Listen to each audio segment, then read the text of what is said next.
Long before the age of the pyramids, before hieroglyphs, temples, or the names of kings, the land that would become Egypt was simply the valley of a river. Around 8,000 years ago, as the last ice age ended, North Africa was a land of vast grasslands.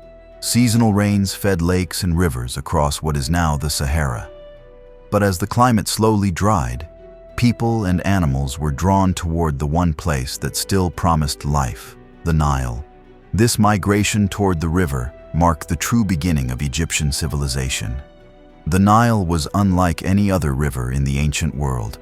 Each year, its waters rose predictably with the summer rains in the Ethiopian highlands, spilling across the valley floor and leaving behind a layer of rich black silt. This rhythm of flooding and retreat became the heartbeat of Egyptian life. To live by the Nile was to live within a natural calendar of abundance and renewal. It made agriculture not only possible, but reliable, and in a world where stability was rare, that reliability shaped an entire culture's outlook on the universe. By around 6000 BCE, small communities began to settle along the riverbanks, particularly in Upper Egypt, the southern stretch of the Nile Valley. Archaeologists have found traces of these early farming villages, simple huts, pottery decorated with geometric designs, and the remains of domesticated wheat, barley, and cattle. These people were not yet Egyptians in the political sense, but they were already forming the habits and worldviews that would define Egypt for millennia. One of the earliest known cultures is the Badarian, named after the site of El Badari in Upper Egypt. The Badarian people lived around 4400 BCE. They buried their dead with care, placing offerings of food, pottery, and personal ornaments in shallow graves lined with mats. Even at this early stage, their treatment of the dead reveals a belief in some kind of afterlife, a conviction that life and death were part of a continuous cycle, much like the Nile's flood and retreat. Over time, local cultures along the river became more complex and more distinct. In Upper Egypt, the Naukratis culture, named after another archaeological site, flourished between about 4000 and 3100 BCE. The Naukratis period is divided by modern scholars into 3 phases, each showing growing social and political sophistication. In the earliest phase, Naukratis I, communities lived in small agricultural settlements, trading with neighbors and crafting fine pottery, ivory combs, and stone tools.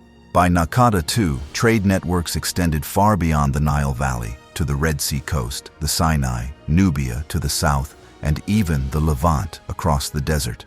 Egyptian artisans began to import copper, gold, and precious stones, which they shaped into tools, jewelry, and ceremonial objects.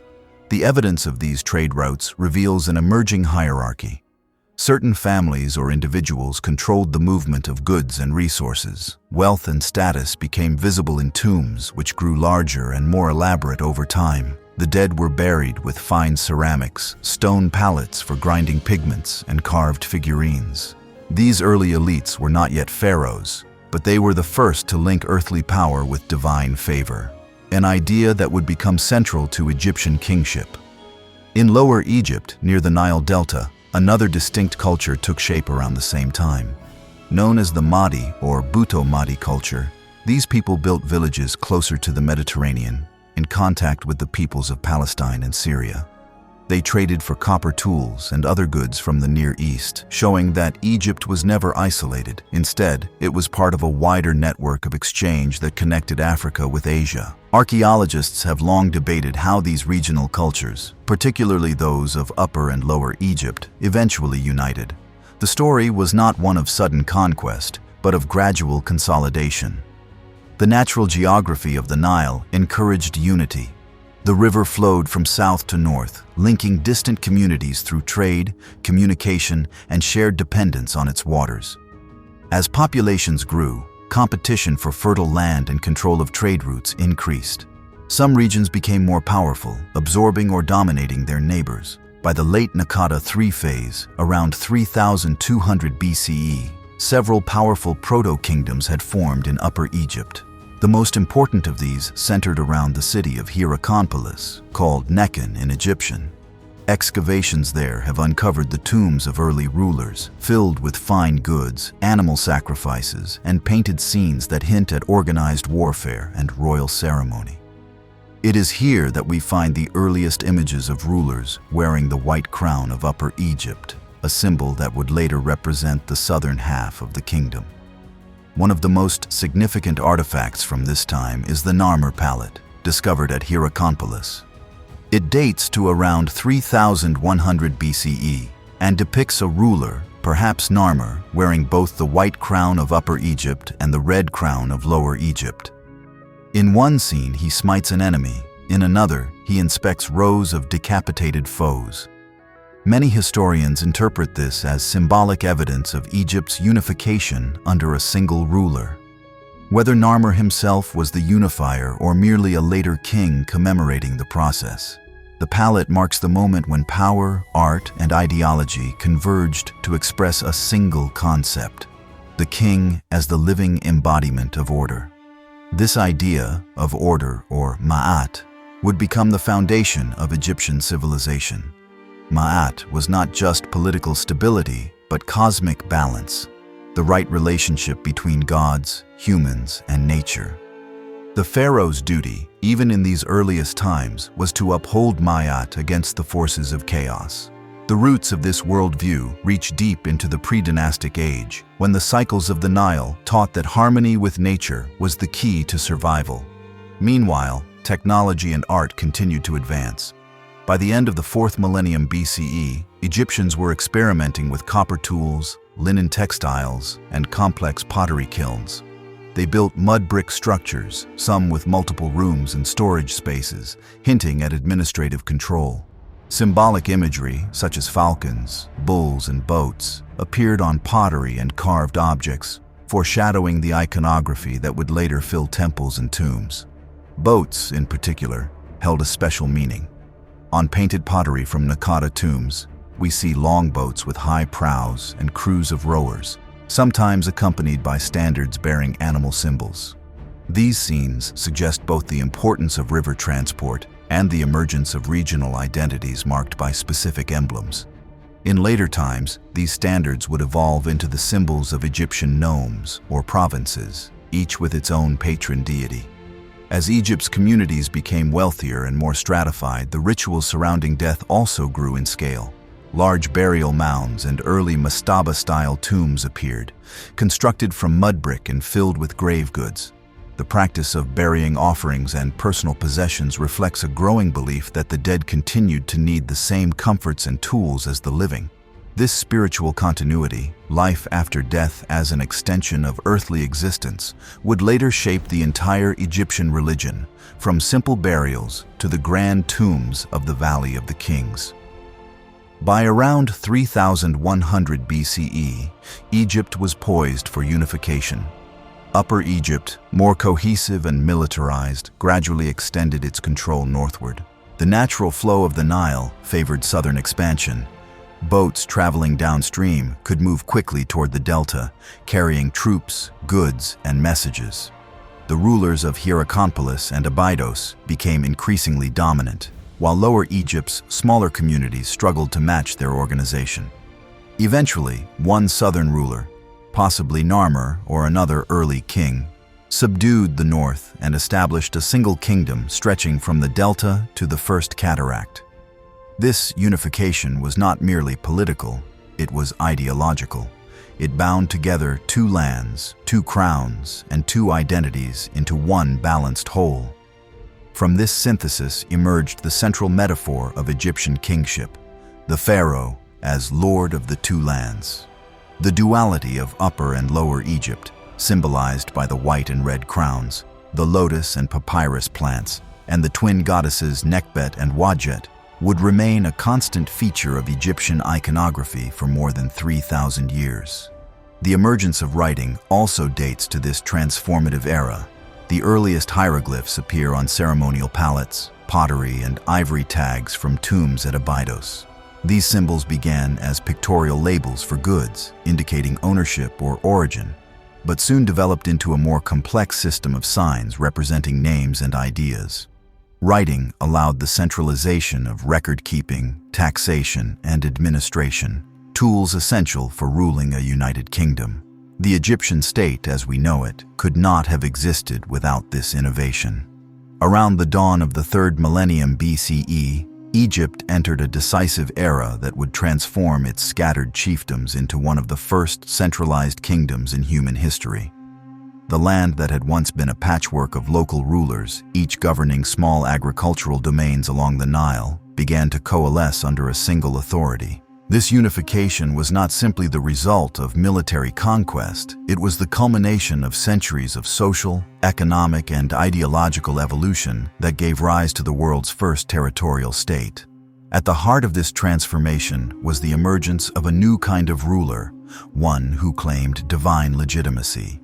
The early kings of Egypt, known today as the rulers of dynasties 0 through 2, forged a model of sacred kingship that would endure for more than 3,000 years.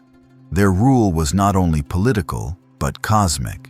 They were seen as intermediaries between gods and humans, charged with maintaining the principle of Ma'at, or universal order.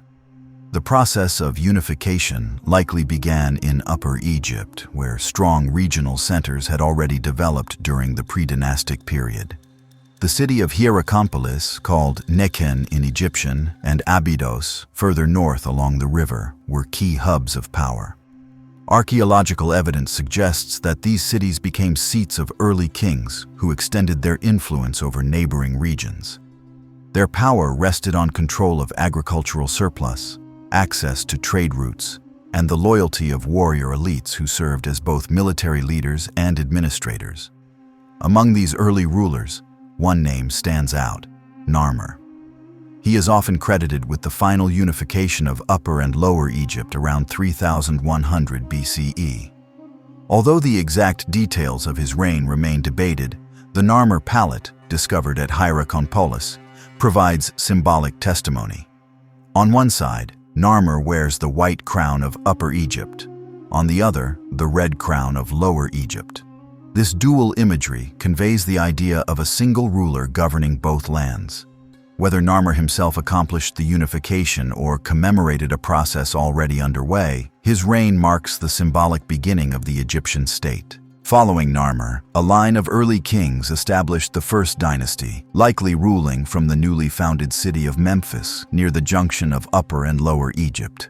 The choice of Memphis as a capital was both practical and symbolic. Geographically, it lay at the boundary between the two regions, making it an ideal administrative center for a united kingdom. The city's position also allowed the king to control trade and communication along the Nile, while overseeing the fertile floodplain of the delta. The kings of the first dynasty, such as Aha, Jer, Den, and Quaya, oversaw the formation of a centralized administration. This system relied on officials, scribes, overseers, and local governors, who managed taxation, labor, and the distribution of resources. These early bureaucrats formed the backbone of the new state. Inscriptions on stone vessels and labels found in royal tombs record their names and titles, offering a glimpse into a complex hierarchy that extended from the palace to the provinces.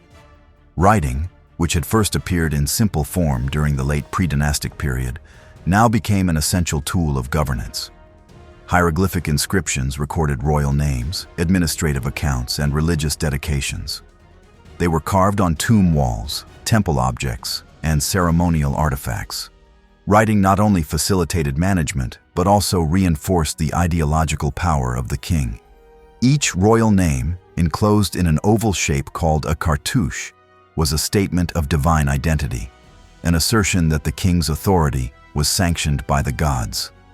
One of the earliest and most striking royal monuments of this time is the cemetery at Abydos, where the kings of the first and early second dynasties built their tombs.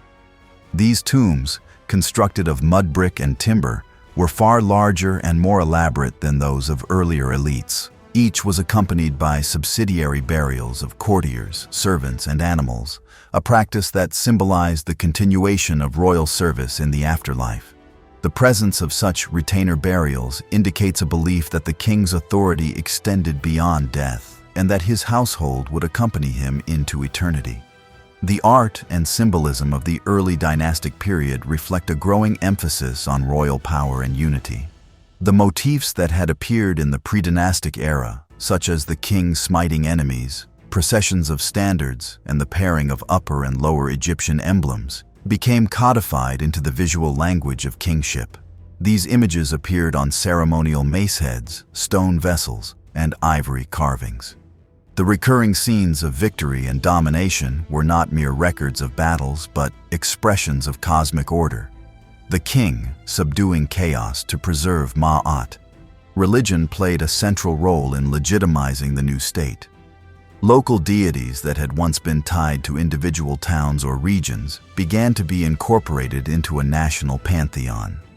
The falcon god Horus, associated with the sky and kingship, became the divine patron of the pharaoh.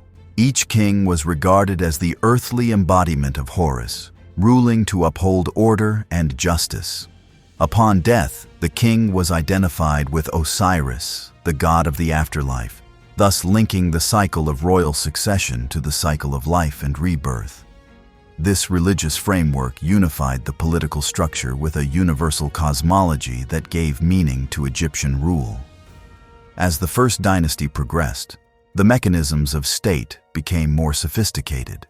Tax collection, land management, and labor organization required precise coordination. The annual flooding of the Nile, though predictable, varied in scale and timing. Successful governance depended on managing this natural rhythm. Early records suggest that surveyors and scribes measured fields, counted livestock, and stored grain in centralized facilities. This bureaucratic control over resources enabled the state to fund construction projects, support the royal court, and sustain temple cults. By the end of the First Dynasty, Egypt's rulers had consolidated control over a vast and diverse territory. Yet challenges remained. The balance between the central government and regional leaders was delicate. Local governors, known as nomarchs, were essential for managing distant districts, but their growing power could threaten royal authority. The Second Dynasty, which followed around 2880 BCE, shows evidence of internal tension. Some inscriptions suggest periods of instability, possibly even civil conflict between northern and southern factions. The division of royal tombs between Abydos and Saqqara may reflect competing centers of power. Despite these tensions, the institutions created during the early dynastic period endured. The concept of a divine monarch ruling a unified Egypt became deeply rooted in Egyptian identity. The bureaucracy, temple system, and visual culture established in these centuries provided the framework for later dynasties. Even the architectural experiments of this era, mud brick tombs with underground chambers, foreshadowed the grand stone monuments that would soon dominate the landscape. The early kings also expanded Egypt's horizons through trade and exploration. Expeditions ventured into Sinai to mine copper and turquoise, while contacts with Nubia to the south brought gold and exotic goods. Trade with the Levant continued, bringing timber, oil, and luxury items. These connections not only enriched Egypt, but also integrated it into a broader network of ancient civilizations. The Egyptian state was now both self-sufficient and outward-looking, aware of its unique position along the world's longest river, yet engaged with the lands beyond its borders. In art and ritual, the ideology of kingship reached new levels of refinement. Ceremonies marking the accession of the king, the Sed festival celebrating royal renewal, and the foundation rituals for temples all expressed the unity of land, people, and divinity. These practices gave tangible form to the abstract principle of Ma'at. The king was not just a ruler, he was the guarantor of balance, the axis around which the cosmos turned. This idea would define Egyptian political thought for the rest of its history. By the dawn of the 3rd millennium BCE, Egypt had matured into one of the most stable and organized societies in the ancient world. The foundations laid by the early dynasties, divine kingship, bureaucratic order, and mastery of the Nile's rhythms, were about to reach their full expression. This era, known as the Old Kingdom, spanned roughly from 2686 to 2181 BCE, covering the third through the sixth dynasties. It was during this period that Egypt became a true superpower of its age, defined by extraordinary architectural ambition, centralized authority, and cultural refinement. The Old Kingdom is often called the Age of the Pyramids, and with good reason. The colossal stone monuments that still stand at Saqqara, Meidum, and Giza testify not only to engineering brilliance, but to an entire worldview centered on order, eternity, and divine kingship. Yet the pyramids were not mere tombs. They were physical embodiments of a political and religious system in which every aspect of society served the perpetuation of the king's authority and the maintenance of Ma'at, the cosmic harmony that bound gods, humans, and nature. The story of the Old Kingdom begins with the Third Dynasty and a ruler whose innovations would reshape Egypt forever, King Djoser. Around 2670 BCE, Djoser commissioned his architect, Imhotep, to design a royal tomb unlike any that had come before. Instead of the traditional mud brick mastaba, Imhotep stacked 6 levels of limestone blocks to create the world's first monumental stone building, the Step Pyramid at Saqqara. Standing over 200 feet high, it was a breathtaking statement of royal power and technological mastery. The Step Pyramid complex was more than a tomb. It was a vast ceremonial center enclosed by a limestone wall and filled with temples, courtyards, and symbolic structures. Every element expressed a profound idea that the king's reign on earth was part of an eternal cycle linking life, death, and divine renewal. For the first time, architecture became a medium through which the Egyptians visualized eternity. The Step Pyramid also demonstrated the capacity of the centralized state. Thousands of laborers, artisans, and administrators worked in concert, supplied by a sophisticated network of taxation and resource management. The project reflected not just royal ambition, but an entire society organized around the service of its ruler. Following Djoser, the Fourth Dynasty brought Egypt to its pinnacle of centralized power and monumental construction. The kings of this era, Sneferu, Khufu, Khafre, and Menkaure, were the architects of Egypt's most iconic achievements. Sneferu, the dynasty's founder, was a master builder and experimenter. He constructed at least 3 pyramids, each marking a step in the evolution of pyramid design. At Meidum, his first attempt collapsed, teaching valuable lessons in engineering and weight distribution. At Dashur, he built the bent pyramid, which changes angle midway up, perhaps due to structural concerns during construction. Finally, his red pyramid, also at Dashur, achieved perfect geometric form, becoming the first true smooth-sided pyramid. Sneferu's reign represented more than architectural progress. He expanded Egypt's frontiers through military campaigns into Nubia and Libya, secured access to valuable resources such as copper from Sinai, and oversaw a flourishing of art and administration. His innovations set the stage for his successor, Khufu, who would build the greatest monument of them all, the Great Pyramid of Giza. Constructed around 2560 BCE, the Great Pyramid originally stood about 480 feet tall and consisted of more than 2 million limestone blocks. Modern estimates suggest it took tens of thousands of laborers decades to complete, working seasonally when the Nile floods freed farmers from agricultural duties. Contrary to popular myths, these workers were not enslaved but organized into rotating labor teams, provided with housing, food, and medical care. Their graffiti, found inside the pyramid's chambers, reveal a sense of pride in their work. One team called themselves the Drunkards of Menkaure, another the Friends of Khufu. These human traces remind us that behind the grandeur of Egypt's monuments stood real communities, united by shared purpose and belief. The pyramid complex at Giza was more than a burial site. It was a carefully designed landscape of meaning. Each pyramid was accompanied by temples, causeways, and smaller tombs for royal family members and officials. The alignment of the pyramids with the cardinal points and celestial bodies reflected the Egyptians' deep concern with cosmic order. The king's soul, or Ka, was believed to ascend to the heavens and join the sun god Ra in his daily journey across the sky. Thus, pyramid building was both a technological feat and a theological act, a bridge between earth and eternity. Under Khufu's successors, Khafre and Menkaure, the Giza plateau grew into a royal necropolis of unmatched scale. Khafre's pyramid complex included the Great Sphinx, carved from the bedrock to depict the king as a lion-headed guardian of his tomb. The Sphinx remains one of the most enigmatic symbols of Egyptian civilization, a fusion of human intelligence and animal strength, representing the king's dual nature as mortal and divine.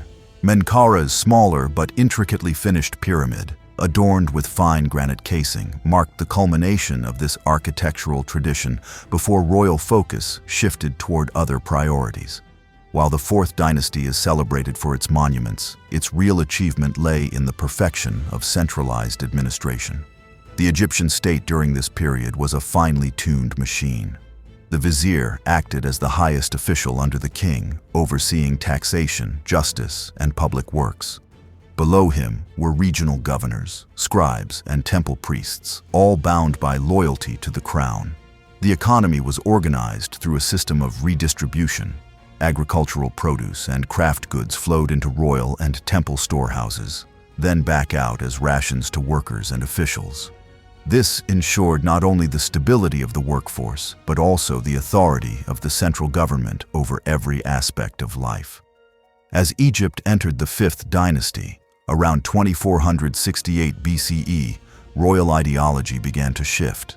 The kings of this era, such as Userkaf and Sahur, continued to build pyramids, but on a smaller scale. Their focus turned increasingly toward religion, particularly the worship of the sun god Ra.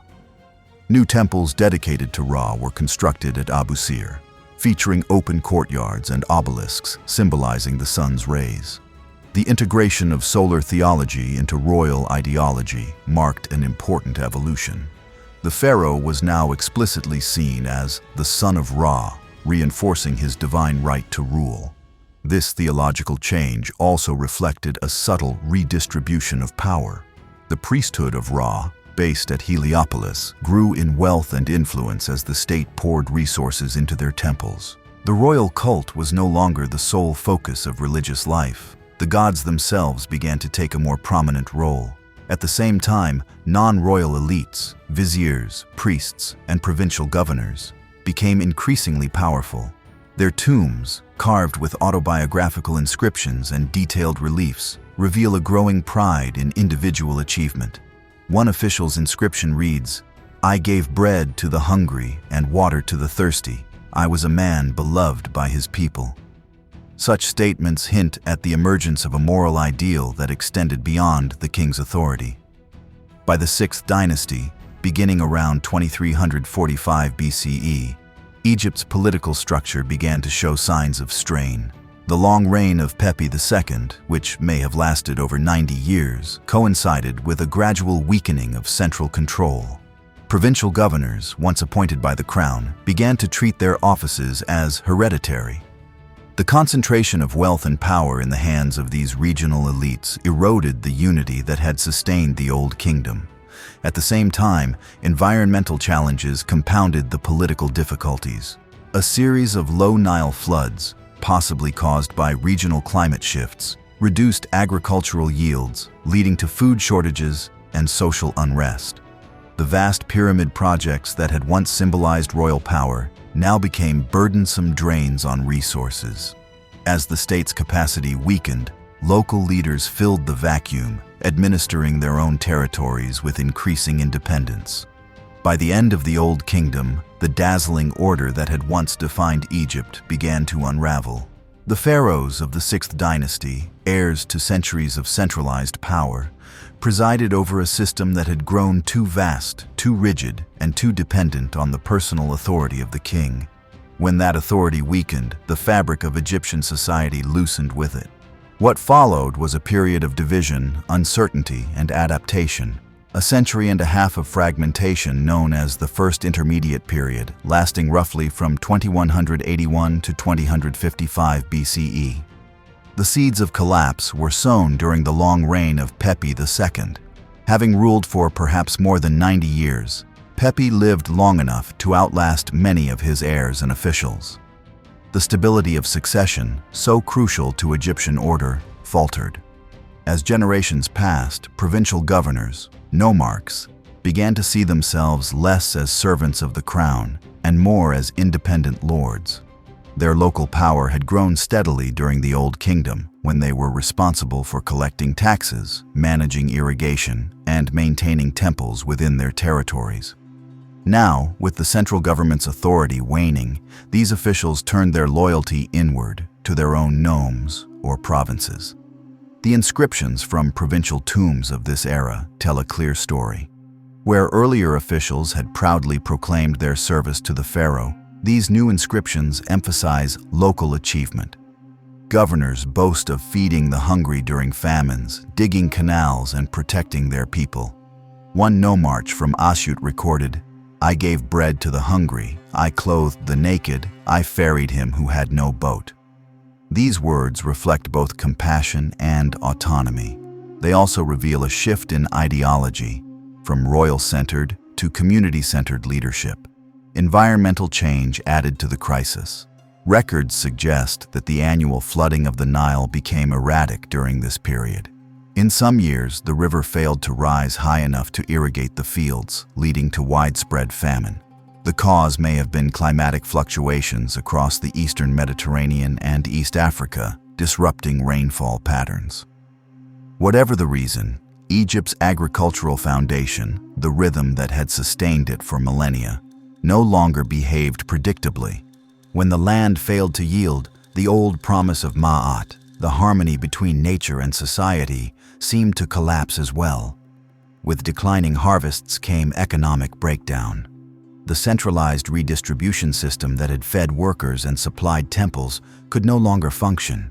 As the royal granaries emptied, local governors were forced to manage resources independently. Without consistent taxation, the royal court at Memphis lost its financial base. Artisans, scribes, and laborers who once depended on the state turned instead to regional patrons for survival. The capital's influence withered, and Egypt fractured into competing regions. Politically, two main centers of power emerged, one in the north at Heracleopolis, near modern Beni Suef, and another in the south at Thebes. Between them lay a patchwork of semi-independent nomes, each ruled by its own governor. Heracleopolis, founded by rulers of the 9th and 10th dynasties, claimed continuity with the Old Kingdom, presenting themselves as lawful heirs to the pharaohs. They controlled much of Lower and Middle Egypt and maintained traditional administrative structures, yet their reach rarely extended far beyond their local sphere. In contrast, Thebes, a rising power in Upper Egypt, developed a new, energetic leadership. The 11th dynasty, led by Intef and later by Mentuhotep families, established a rival kingdom that challenged the Heracleopolitan rulers. The Theban line drew strength from local loyalty and military organization. Their rulers portrayed themselves not merely as caretakers of tradition, but as restorers of order in a world descending into chaos. The cultural character of the first intermediate period was distinct from the grand formality of the Old Kingdom. Artistic conventions became more regional and experimental. Tombs were smaller and less standardized, but their decorations more personal and expressive. Local workshops produced pottery and sculpture that reflected unique provincial styles rather than a single national aesthetic. The decline of central oversight allowed for creativity to flourish in new ways, even amid hardship. The literature of the time provides some of Egypt's most human and introspective voices. Works such as the Admonitions of Ipuwer and the Complaints of Kakheperseneb describe a society in disarray, where the poor become rich and the rich are reduced to begging. Whether these texts record real conditions or serve as moral allegories, they reveal how Egyptians understood their crisis, not simply as political disorder, but as a collapse of moral balance. In another text, The Dialogue of a Man with His Ba, an individual debates the meaning of life and death, reflecting the deep personal anxieties of an age when traditional certainties seemed to fail.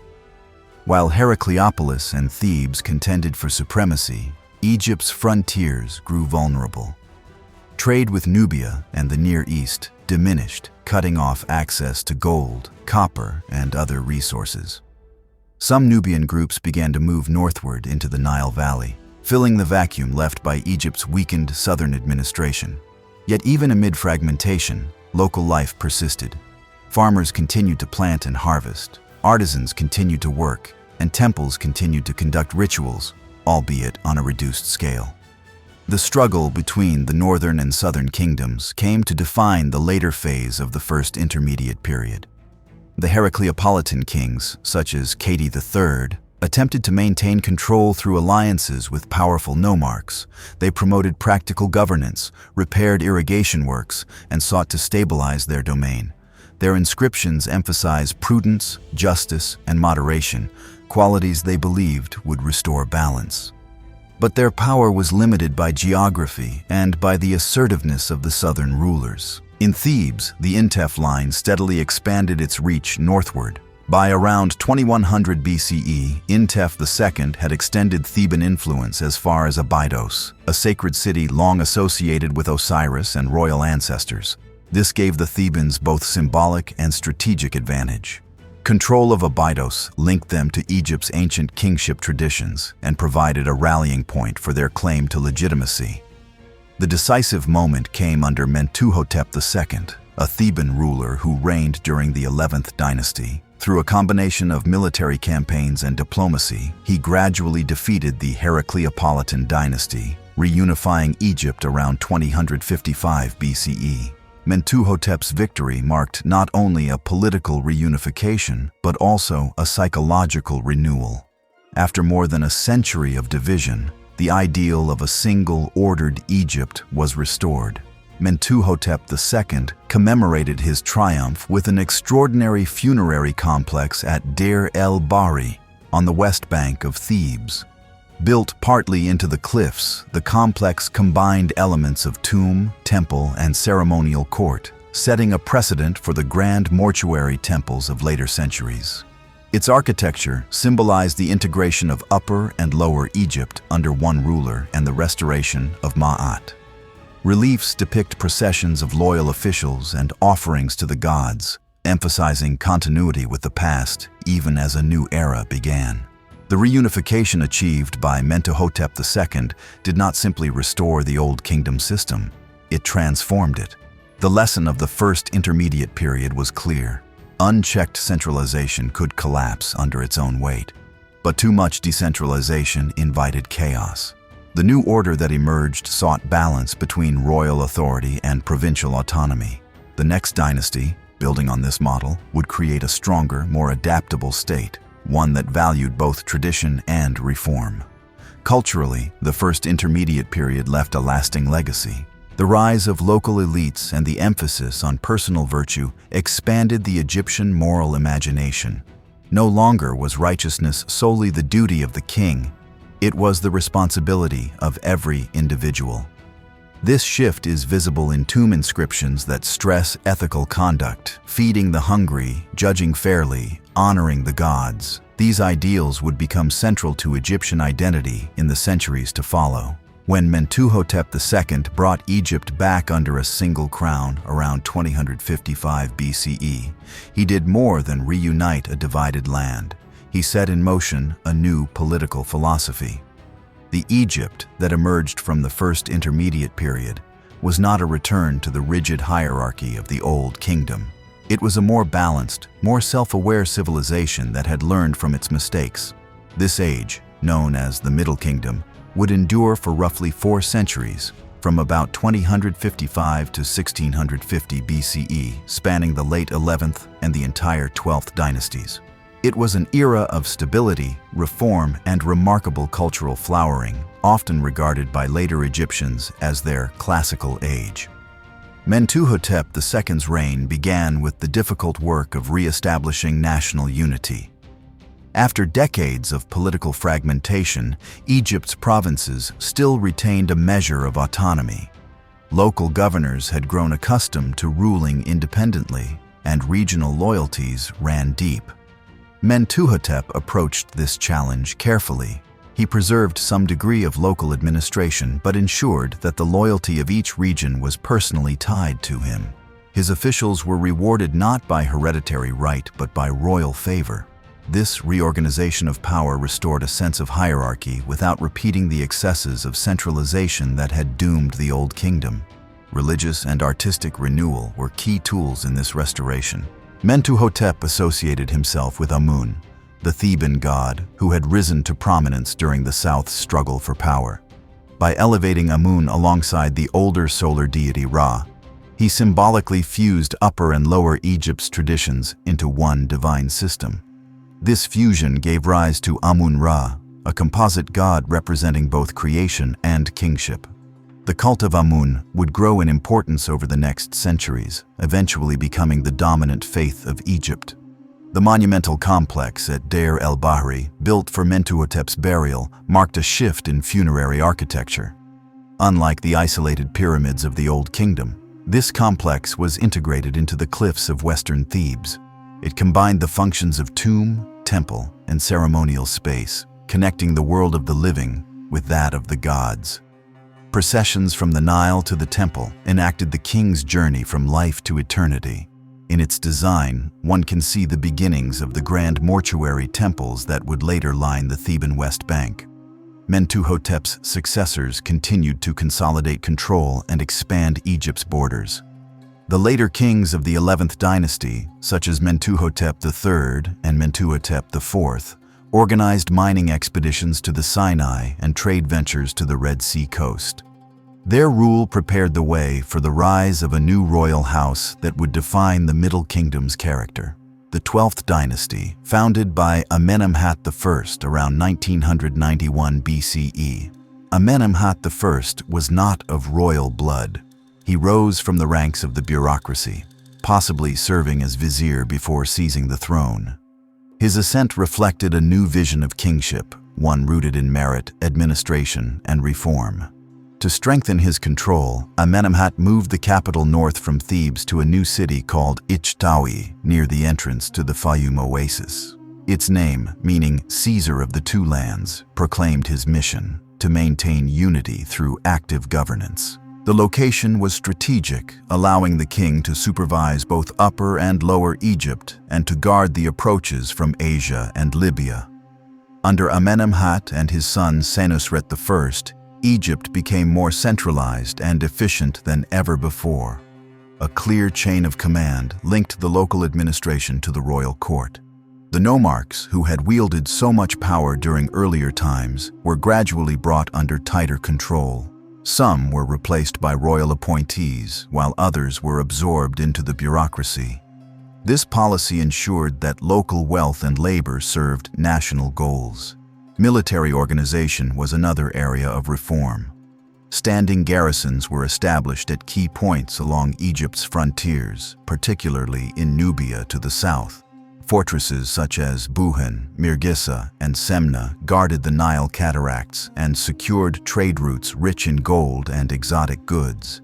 These fortifications were more than military posts. They were symbols of Egyptian order imposed on the frontier. They also marked the beginning of Egypt's long and complex relationship with Nubia, a relationship that would include both trade and conquest. The 12th dynasty also expanded Egypt's influence northward. Expeditions reached the Levant, exchanging Egyptian grain, gold, and manufactured goods for cedar wood, silver, and oil.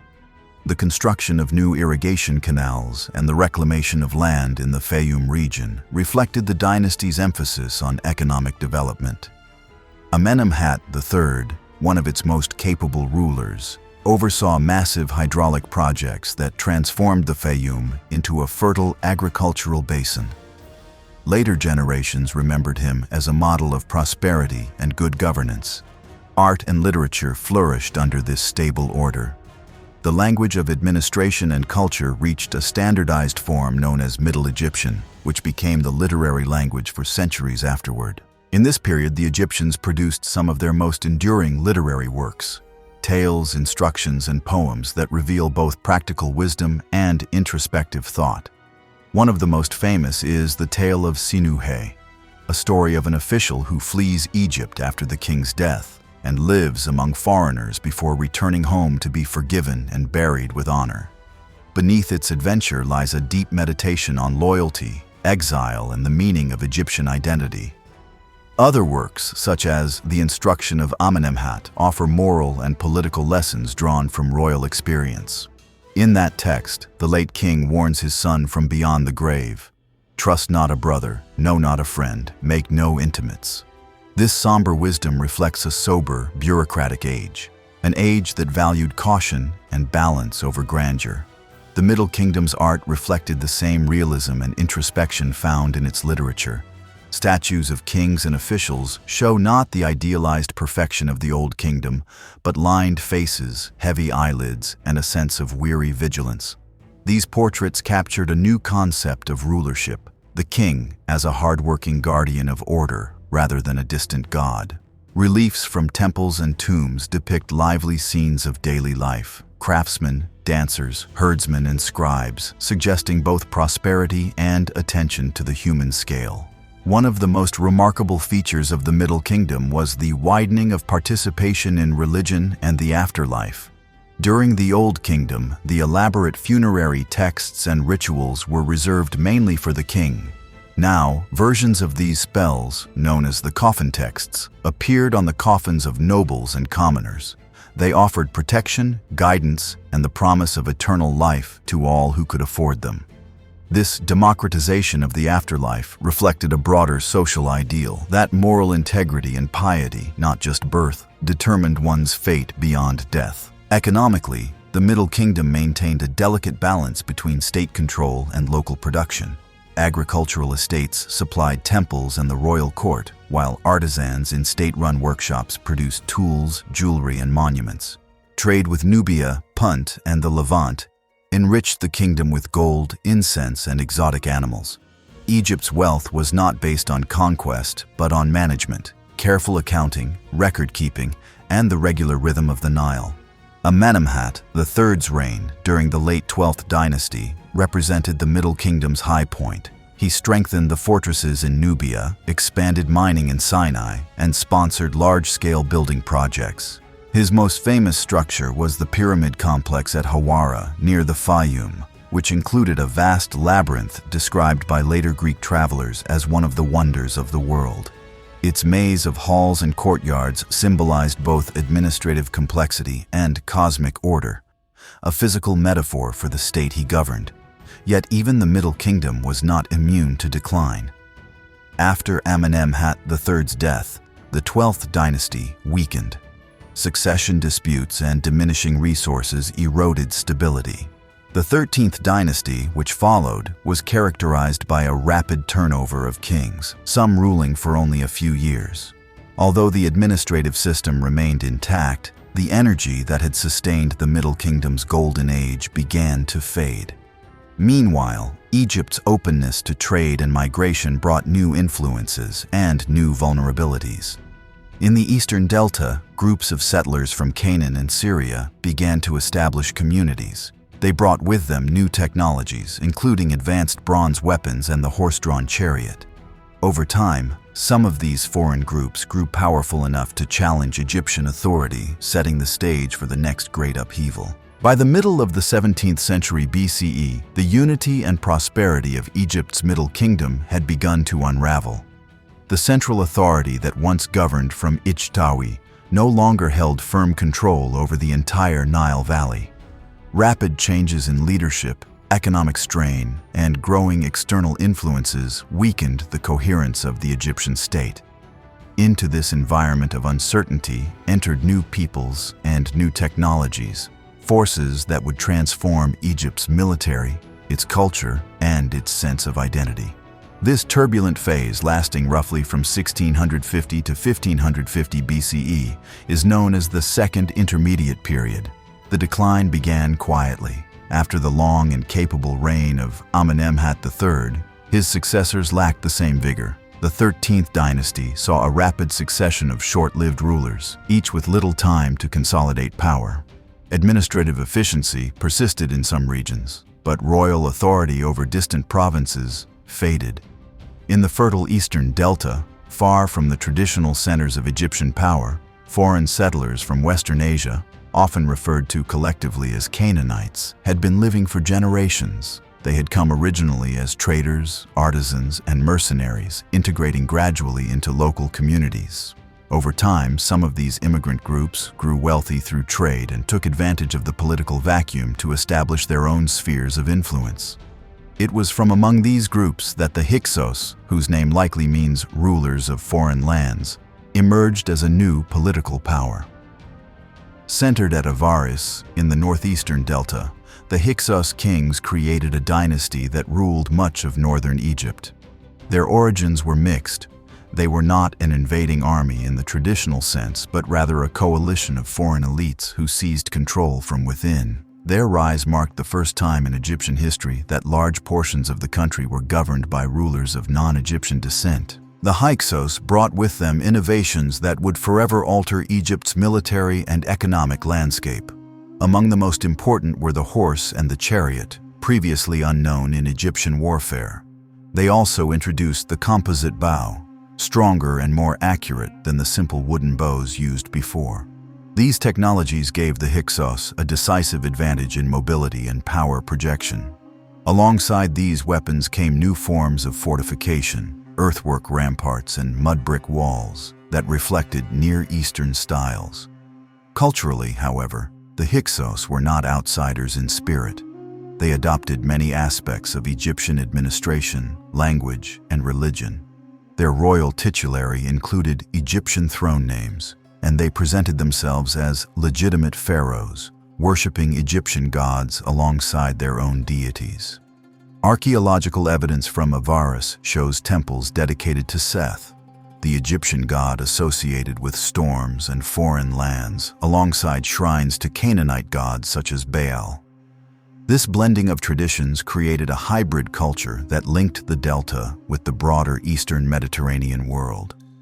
While the Hyksos ruled the north, native Egyptian dynasties continued to govern the south from Thebes.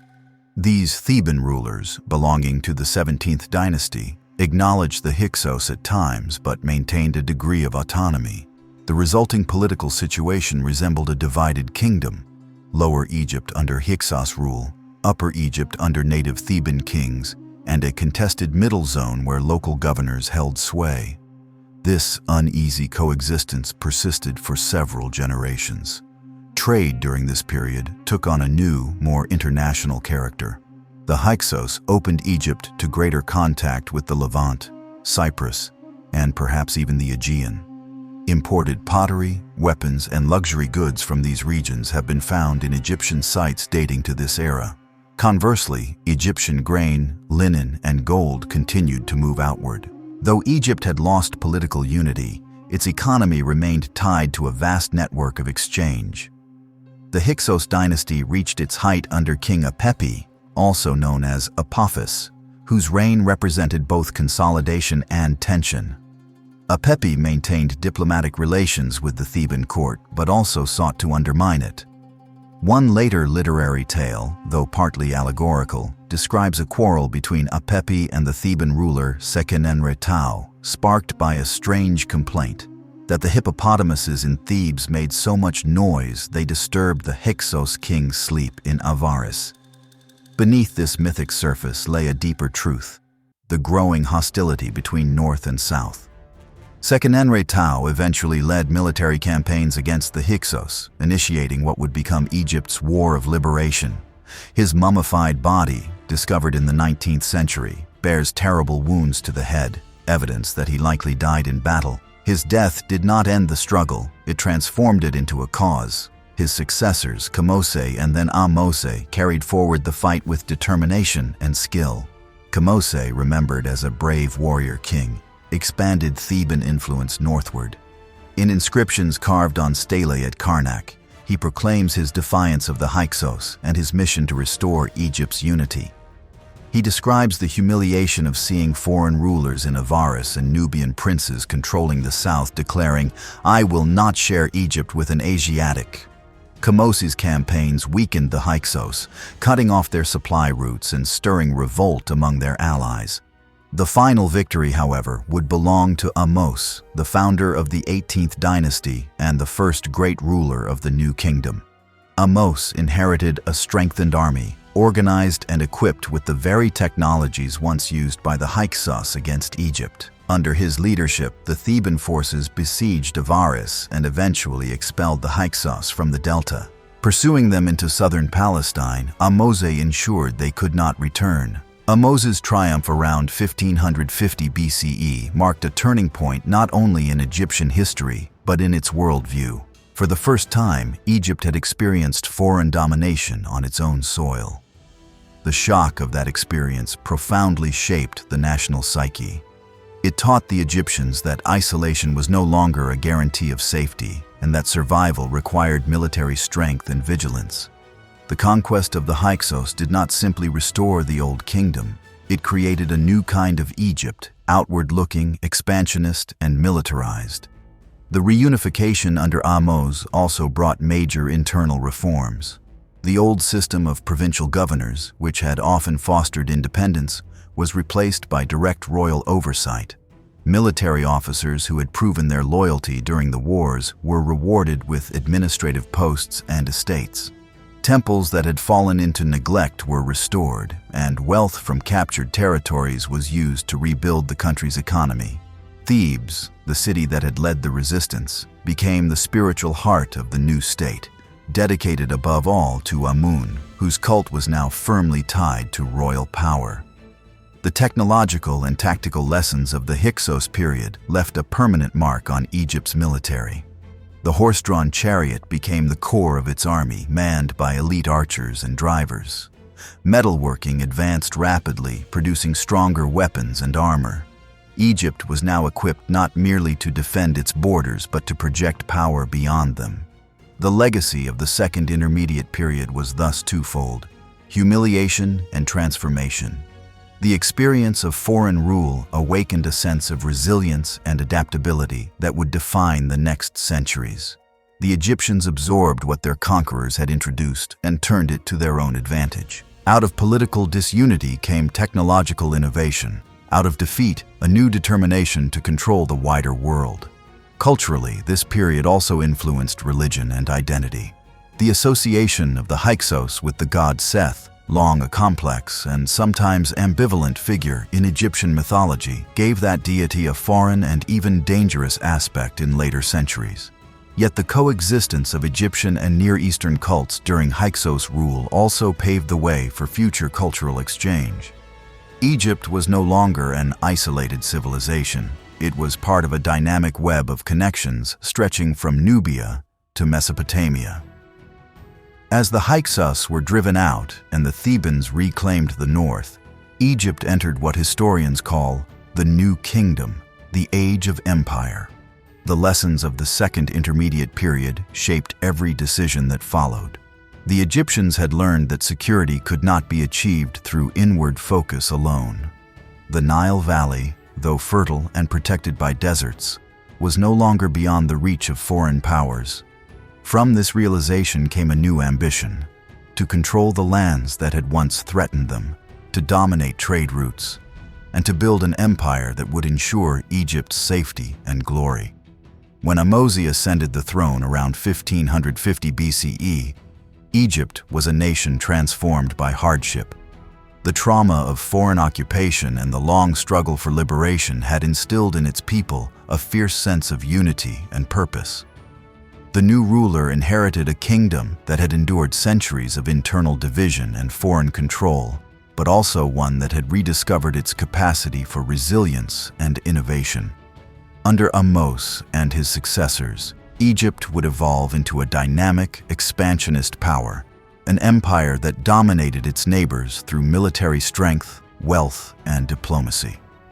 This era marked the beginning of the New Kingdom, Egypt's Golden Age.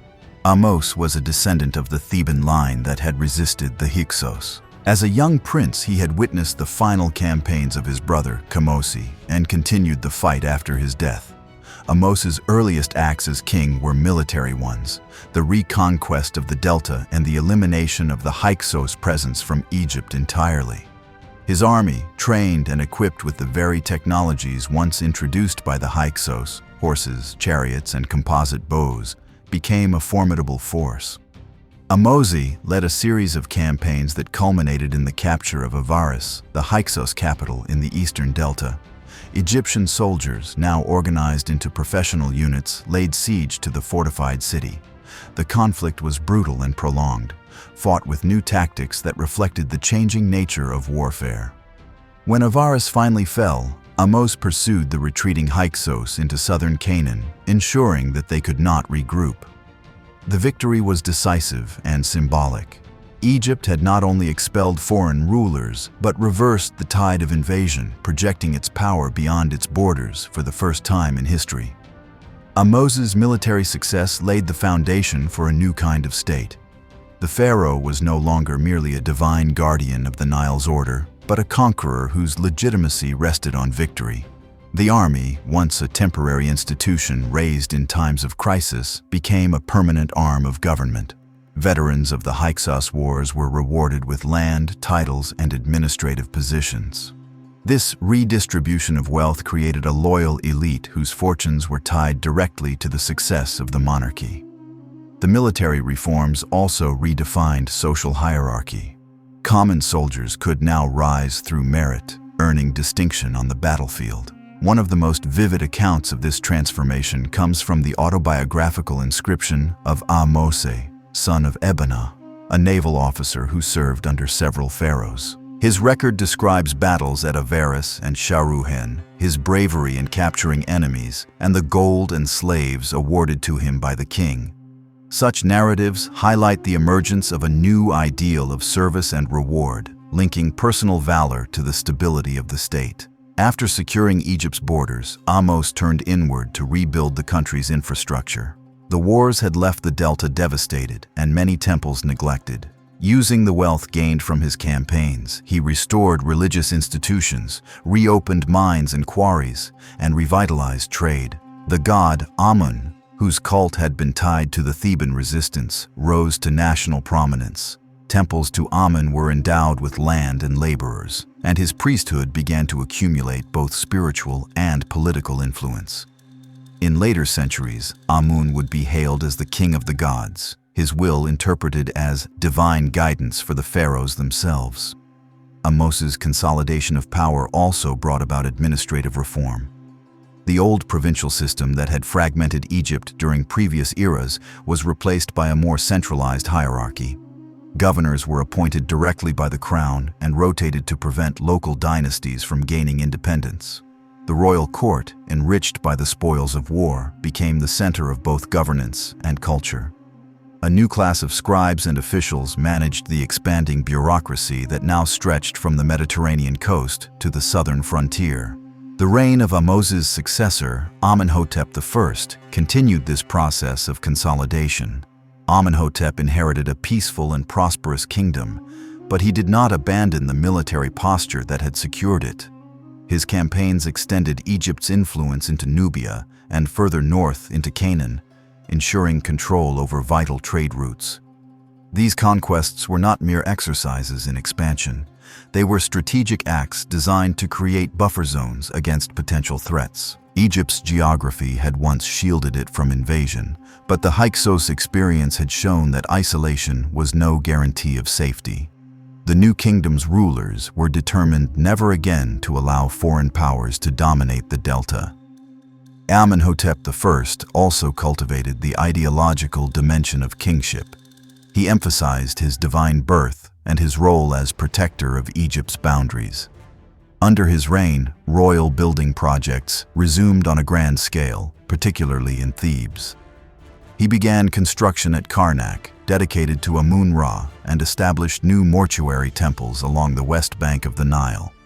These projects not only glorified the gods, but also employed thousands of workers, craftsmen, and administrators, stimulating the economy and reinforcing loyalty to the state. Amenhotep's reign also saw the formal establishment of Deir el-Medina, the village of royal artisans who built and decorated the tombs in the Valley of the Kings. This settlement, located near Thebes, became one of the most important communities of skilled laborers in ancient Egypt. Its inhabitants, though far from wealthy, enjoyed a level of stability and privilege rare in ancient times. Their records, inscriptions, letters, and even complaints offer a vivid picture of daily life under royal patronage. The existence of such a permanent workforce reflected Egypt's shift from temporary projects to sustained monumental enterprise, an indicator of both stability and ambition. The early 18th dynasty also marked the beginning of Egypt's expansion into Nubia as a formal province. The region south of the First Cataract was rich in gold, cattle, and labor. Ahmose had already campaigned there, but his successors consolidated control by building a chain of fortresses and appointing Egyptian administrators. Nubian resources became essential to the new kingdom's economy, providing the wealth that funded temples, armies, and diplomacy. Over time, Nubians were integrated into the Egyptian military and bureaucracy, contributing to a more cosmopolitan empire. Another significant figure of this period was Queen Ahmose Nefertari, wife of Ahmose and mother of Amenhotep I. She was granted the title God's Wife of Amun, a designation that would become central to royal religion and politics. As consort and priestess, she embodied the connection between the royal family and the cult of Amun. Her image was venerated for centuries after her death, especially in Thebes, where she was remembered as a divine intercessor. The growing prestige of royal women during this era foreshadowed the remarkable influence that queens would wield in later generations. By the time Amenhotep I died, Egypt had achieved a level of internal unity and external strength not seen since the height of the Old Kingdom. The trauma of foreign domination had been replaced by confidence and ambition. Yet the pharaohs of the new kingdom were not content with security alone. They sought glory. The next rulers, particularly Thutmose I and his descendants, would transform Egypt from a defensive power into an empire that spanned vast territories. Before this imperial expansion, however, the foundations of the warrior state were firmly established. The army, once a tool of liberation, had become an institution of empire. Military service offered opportunities for social advancement. The spoils of war enriched both the crown and the temples. Egyptian identity, once defined by the Nile and its boundaries, now expanded to include conquered lands and foreign peoples. The pharaoh, once the shepherd of a single river valley, became a world ruler in both image and ambition. The early New Kingdom also witnessed important cultural developments. Art and architecture reflected a new dynamism, blending traditional forms with innovations inspired by foreign contact. The temples of Karnak and Luxor began to take shape, their massive columns and courtyards expressing both devotion and might. In literature, hymns and inscriptions celebrated the king as the mighty bull who tramples foreign lands and builds monuments for eternity. These texts reveal a society proud of its achievements and convinced of its divine mission. The reassertion of Egyptian power also revived long-distance trade. Expeditions sailed down the Red Sea to the land of Punt, famed for incense, gold, and exotic animals. Others crossed the deserts to reach copper mines in Sinai or traveled north into Syria and Palestine to exchange goods with neighboring states. Egypt's wealth, drawn from conquest and commerce alike, flowed into monumental building and temple endowments. The nation was once again a center of innovation and influence. The early 18th dynasty had secured Egypt's freedom and restored its strength, but it was under the reigns of Hatshepsut and Thutmose III that the new kingdom truly became an empire. During this period, stretching across much of the 15th century BCE, Egypt extended its influence farther than ever before, north into the Levant, south deep into Nubia, and across the Red Sea to the mysterious land of Punt. Yet the empire that emerged was not built by conquest alone. It was shaped equally by trade, diplomacy, and visionary leadership. Hatshepsut, one of the most remarkable figures in Egyptian history, ascended the throne around 1479 BCE. She was the daughter of Thutmose I, wife and half-sister of Thutmose II, and stepmother to Thutmose III, who was still a child when his father died. At first, she served as regent, ruling on behalf of the young king. But within a few years, she took the unprecedented step of proclaiming herself pharaoh in her own right. In a society built on divine order and tradition, this was a radical act. Hatshepsut justified her rule through a careful blend of religion and imagery.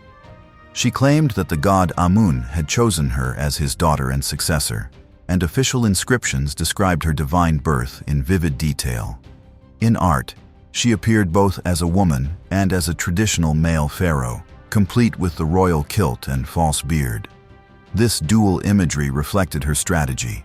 She did not overthrow tradition, but redefined it, using Egypt's religious vocabulary to legitimize her power. Her reign was marked by peace, prosperity, and grand building projects. Unlike many of her predecessors, Hatshepsut did not wage wars of expansion. Instead, she focused on consolidating Egypt's wealth through trade and monumental construction. The most famous of her achievements was her mortuary temple at Deir el-Bahri, built on the west bank of Thebes. Rising in terraces from the desert floor to the cliffs above, it remains one of the architectural masterpieces of ancient Egypt. Its colonnaded halls and reliefs depict scenes of divine birth, royal offerings, and the great expedition to Punt, a voyage that symbolized Egypt's renewed engagement with the wider world. The expedition to Punt, undertaken in the 9th year of her reign, was one of Hatshepsut's most celebrated accomplishments. A fleet of ships sailed from the Red Sea port of Mersa Gawasis, likely reaching the Horn of Africa. The reliefs from Deir el-Bahri show Egyptian sailors returning with exotic treasures: gold, ivory, ebony, incense, and even living trees of myrrh to be planted in her temple gardens. Punt was described as the land of God, a place of abundance and mystery. This successful mission demonstrated both Egypt's maritime capabilities and its economic reach, strengthening the prestige of Hatshepsut's rule. Under Hatshepsut, the temple of Amun at Karnak grew in size and splendor. She ordered the construction of towering obelisks of red granite from Aswan, one of which still stands today, the tallest surviving obelisk in Egypt. These monuments celebrated her devotion to Amun and symbolized the enduring alliance between the throne and the priesthood. The wealth that flowed into Thebes during her reign enriched not only the temples but also the artisans and workers who served them, fostering a period of artistic refinement and cultural confidence. Yet, Hatshepsut's extraordinary reign was also delicate. Her position as a female pharaoh, though legitimized through religion, remained unusual and controversial. She carefully emphasized continuity, always presenting her rule as an extension of divine will and royal duty. To secure her dynasty, she appointed loyal officials, including her chief architect and advisor, Senenmut, who oversaw many of her building projects. Whether or not their relationship extended beyond politics remains uncertain, but his prominence in her monuments suggests deep trust. When Hatshepsut died, probably after more than 20 years on the throne, Thutmose III assumed full control of the kingdom. His early years under her regency had been peaceful, but once he ruled independently, he pursued a vastly different vision. Where Hatshepsut had built through diplomacy and trade, Thutmose III built through conquest and administration. He would become Egypt's greatest warrior king and one of history's most accomplished military strategists. Thutmose III's reign, beginning around 1454 BCE, marked the height of Egyptian imperial power. In a series of 17 known campaigns, he extended Egypt's influence across the Levant and into Syria, securing a network of vassal states and trade routes. His first and most famous campaign was against a coalition of Canaanite princes at Megiddo. The city, situated on a strategic pass in northern Palestine, had rebelled against Egyptian control with the backing of the powerful kingdom of Kadesh. Thutmose led his forces north from Egypt and faced a crucial decision: to take a long, safe route around the mountains or to march through a narrow valley where his army could be ambushed. He chose the risky direct path. The gamble paid off. The Egyptian army emerged unexpectedly at Megiddo, catching the enemy off guard. In the ensuing battle, Thutmose personally led his chariot corps, driving the enemy into retreat. His troops besieged Megiddo for months until it surrendered. The victory was total and became legendary, recorded in detail on the walls of the Temple of Amun at Karnak. The conquest of Megiddo established Egypt as the dominant power in the region. Thutmose's subsequent campaigns pushed farther north, reaching as far as the Euphrates River in Syria. Never before had Egyptian armies marched so far from home. Tribute from conquered territories, gold, silver, timber, and exotic animals poured into Thebes. Local rulers were allowed to remain in power as vassals, provided they swore loyalty and sent annual tribute. This system of indirect control allowed Egypt to maintain an empire without constant occupation. Thutmose III's military achievements transformed the economy and culture of Egypt. The influx of foreign goods and ideas enriched the court and stimulated the arts. Syrian and Nubian motifs appeared in jewelry, furniture, and architecture. Foreign captives were settled in Egypt as laborers or servants, further diversifying the population. The empire became a cosmopolitan state, its prosperity built on both conquest and commerce. Religion, too, reflected the new imperial ideology. Amun, once a local Theban god, became the universal deity of empire. The victories of Thutmose were attributed to Amun's favor, and the wealth of conquered lands was dedicated to his temples. The priesthood of Amun grew immensely powerful, controlling vast estates and resources.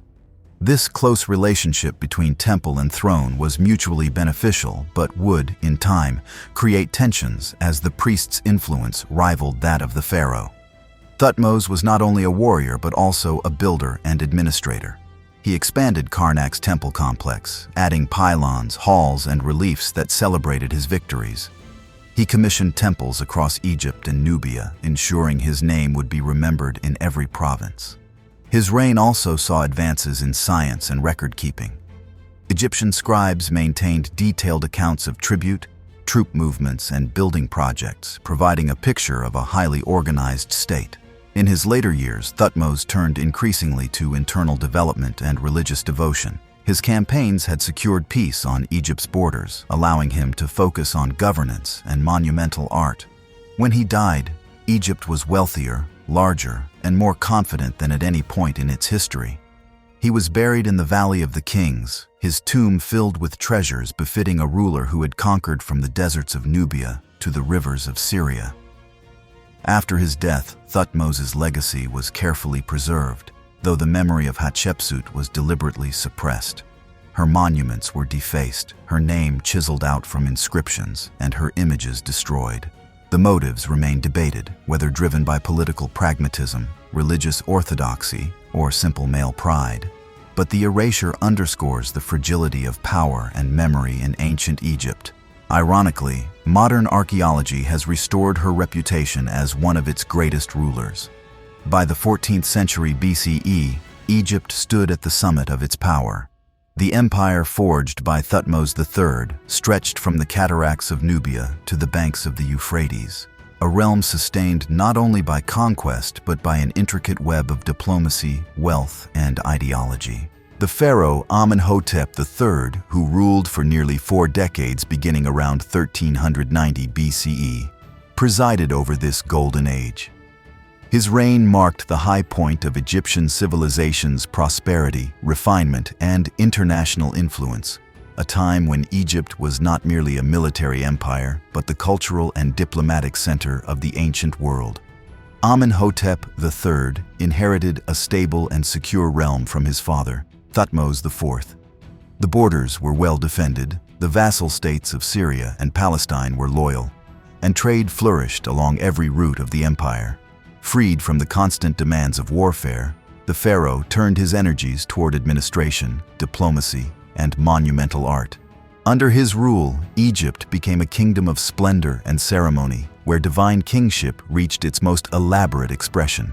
From the beginning of his reign, Amenhotep III emphasized the divine nature of his rule. He described himself as the dazzling sun disk, a living embodiment of harmony and prosperity. Temples and monuments across Egypt celebrated him not as a warrior but as a god-king whose presence ensured peace and abundance.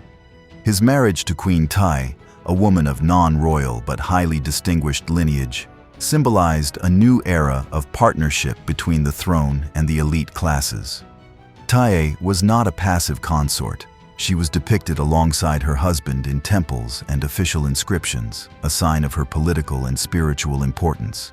Her family's influence extended into diplomacy and administration, and her intelligence and presence shaped the court's cosmopolitan culture. One of the most striking features of Amenhotep III's reign was his use of diplomacy as a tool of empire. Rather than waging wars, he maintained Egypt's dominance through treaties, gift exchanges, and royal marriages. The so-called Amarna letters, a collection of diplomatic correspondence discovered centuries later, reveal the extent of Egypt's international connections. Written in Akkadian, the diplomatic language of the time, these clay tablets record communications between Egypt and the great powers of the Near East, Babylon, Mitanni, Hatti, and Assyria. In these letters, foreign kings addressed Amenhotep as an equal, part of an exclusive circle of great kings.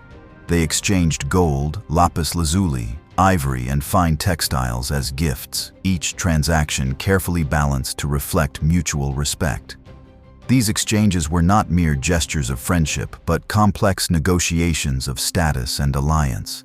For example, the king of Mitanni, an important ally in northern Syria, sent his daughter to Egypt to marry Amenhotep, cementing their diplomatic bond.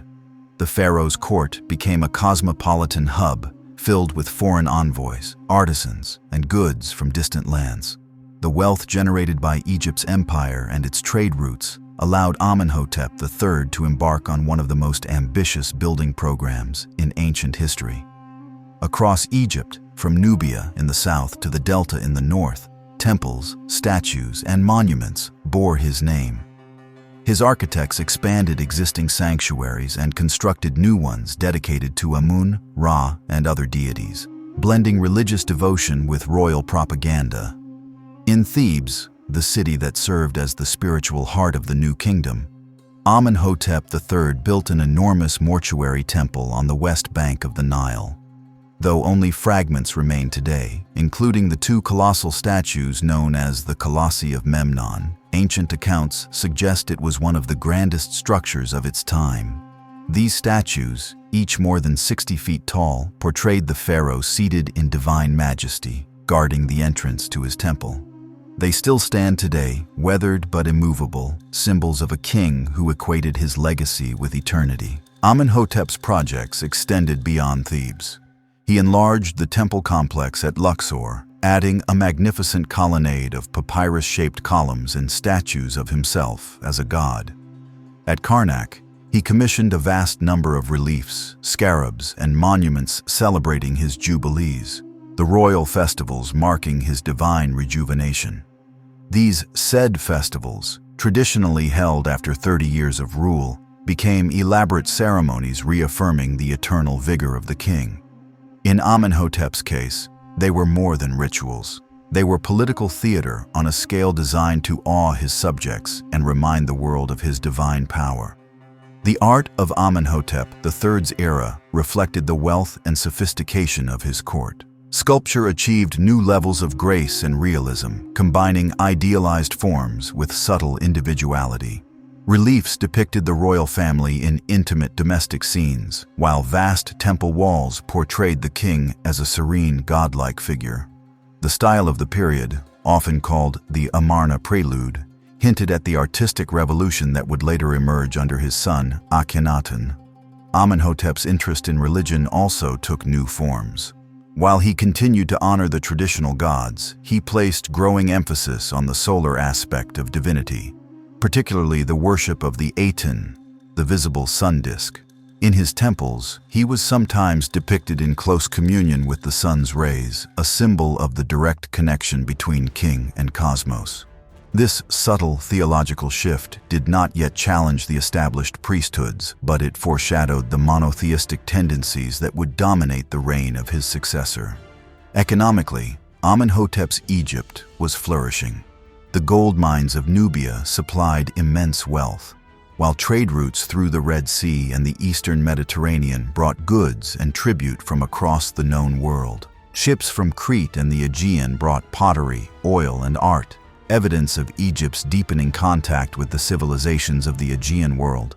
Excavations at sites like Malkata, Amenhotep's grand palace complex near Thebes, have uncovered frescoes painted in styles reminiscent of Minoan art, vivid proof of Egypt's international reach and cultural exchange. Malkata itself was a city in miniature, built as a royal residence of unparalleled luxury. It contained vast courtyards, artificial lakes, and gardens filled with exotic plants and animals. The palace was decorated with scenes of nature, festivals, and foreign tribute, celebrating the peace and prosperity of Amenhotep's reign. Unlike the fortress palaces of earlier kings, Malkata embodied the confidence of a ruler whose power was so secure that he could afford to live in pleasure and splendor rather than in defense. The peace that Amenhotep maintained, however, carried within it the seeds of change. The military machine built by his ancestors was largely idle. Its officers turned into administrators and temple officials. The priesthood of Amun, enriched by royal patronage, grew enormously powerful, controlling vast estates and labor forces. The pharaoh's divine image, though supreme, began to rely more on ritual and spectacle than on direct political action. Beneath the surface of prosperity, tensions were quietly forming between the crown and the clergy, between divine kingship and the earthly machinery of wealth and influence. Amenhotep's later years were marked by declining health, but his administration continued to function effectively. His son and successor, Amenhotep IV, grew up in this world of opulence and theological complexity. As prince, he witnessed the grandeur of his father's court, the dominance of Amun's temples, and the subtle rise of solar worship. These experiences would shape his own revolutionary vision of religion and kingship. When Amenhotep III died, he left behind not just a thriving empire, but a transformed civilization. Egypt was at peace, its borders secure, its wealth unmatched. The pharaoh was worshipped as a god, both in life and death, his temples serving as centers of devotion long after his burial. Yet this golden age of harmony carried an underlying question. Could such magnificence endure without renewal or reform? When Amenhotep IV ascended the throne in the mid-14th century BCE, he inherited an empire at the height of its wealth and influence. Yet beneath that surface of prosperity, he perceived something hollow.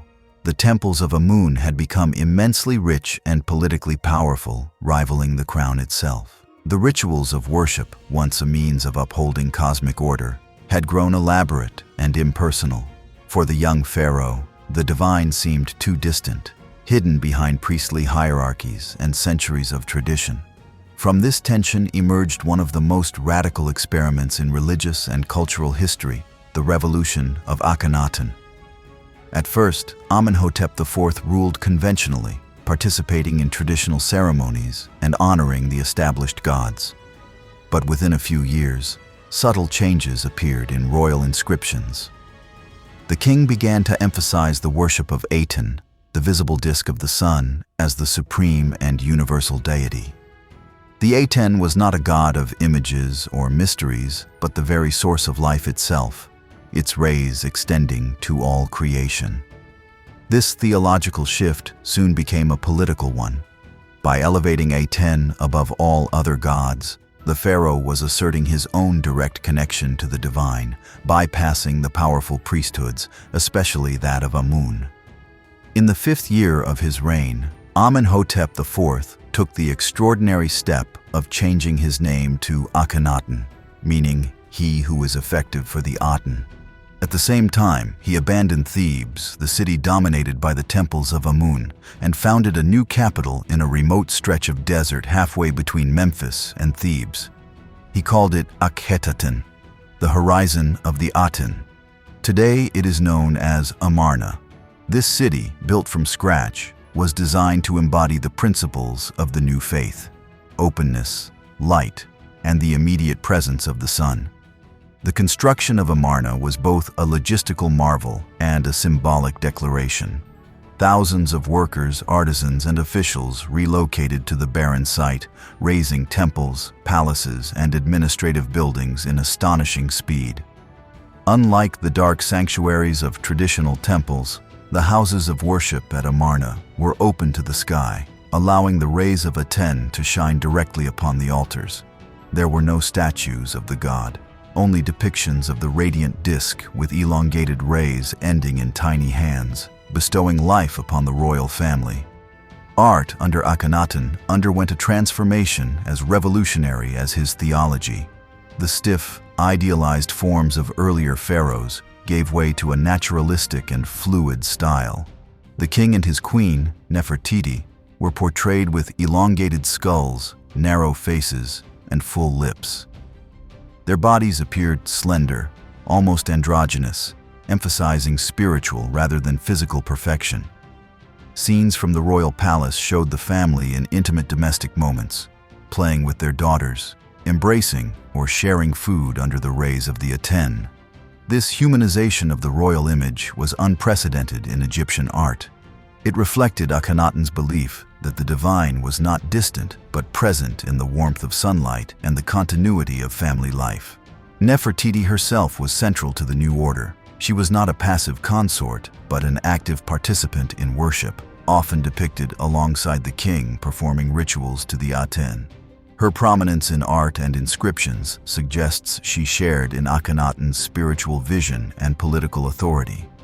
Together, they represented the divine intermediaries between the Aten and humanity. Their 6 daughters, frequently portrayed in reliefs, completed the sacred family, forming a microcosm of creation illuminated by the sun. The religious reforms, however, came at a price.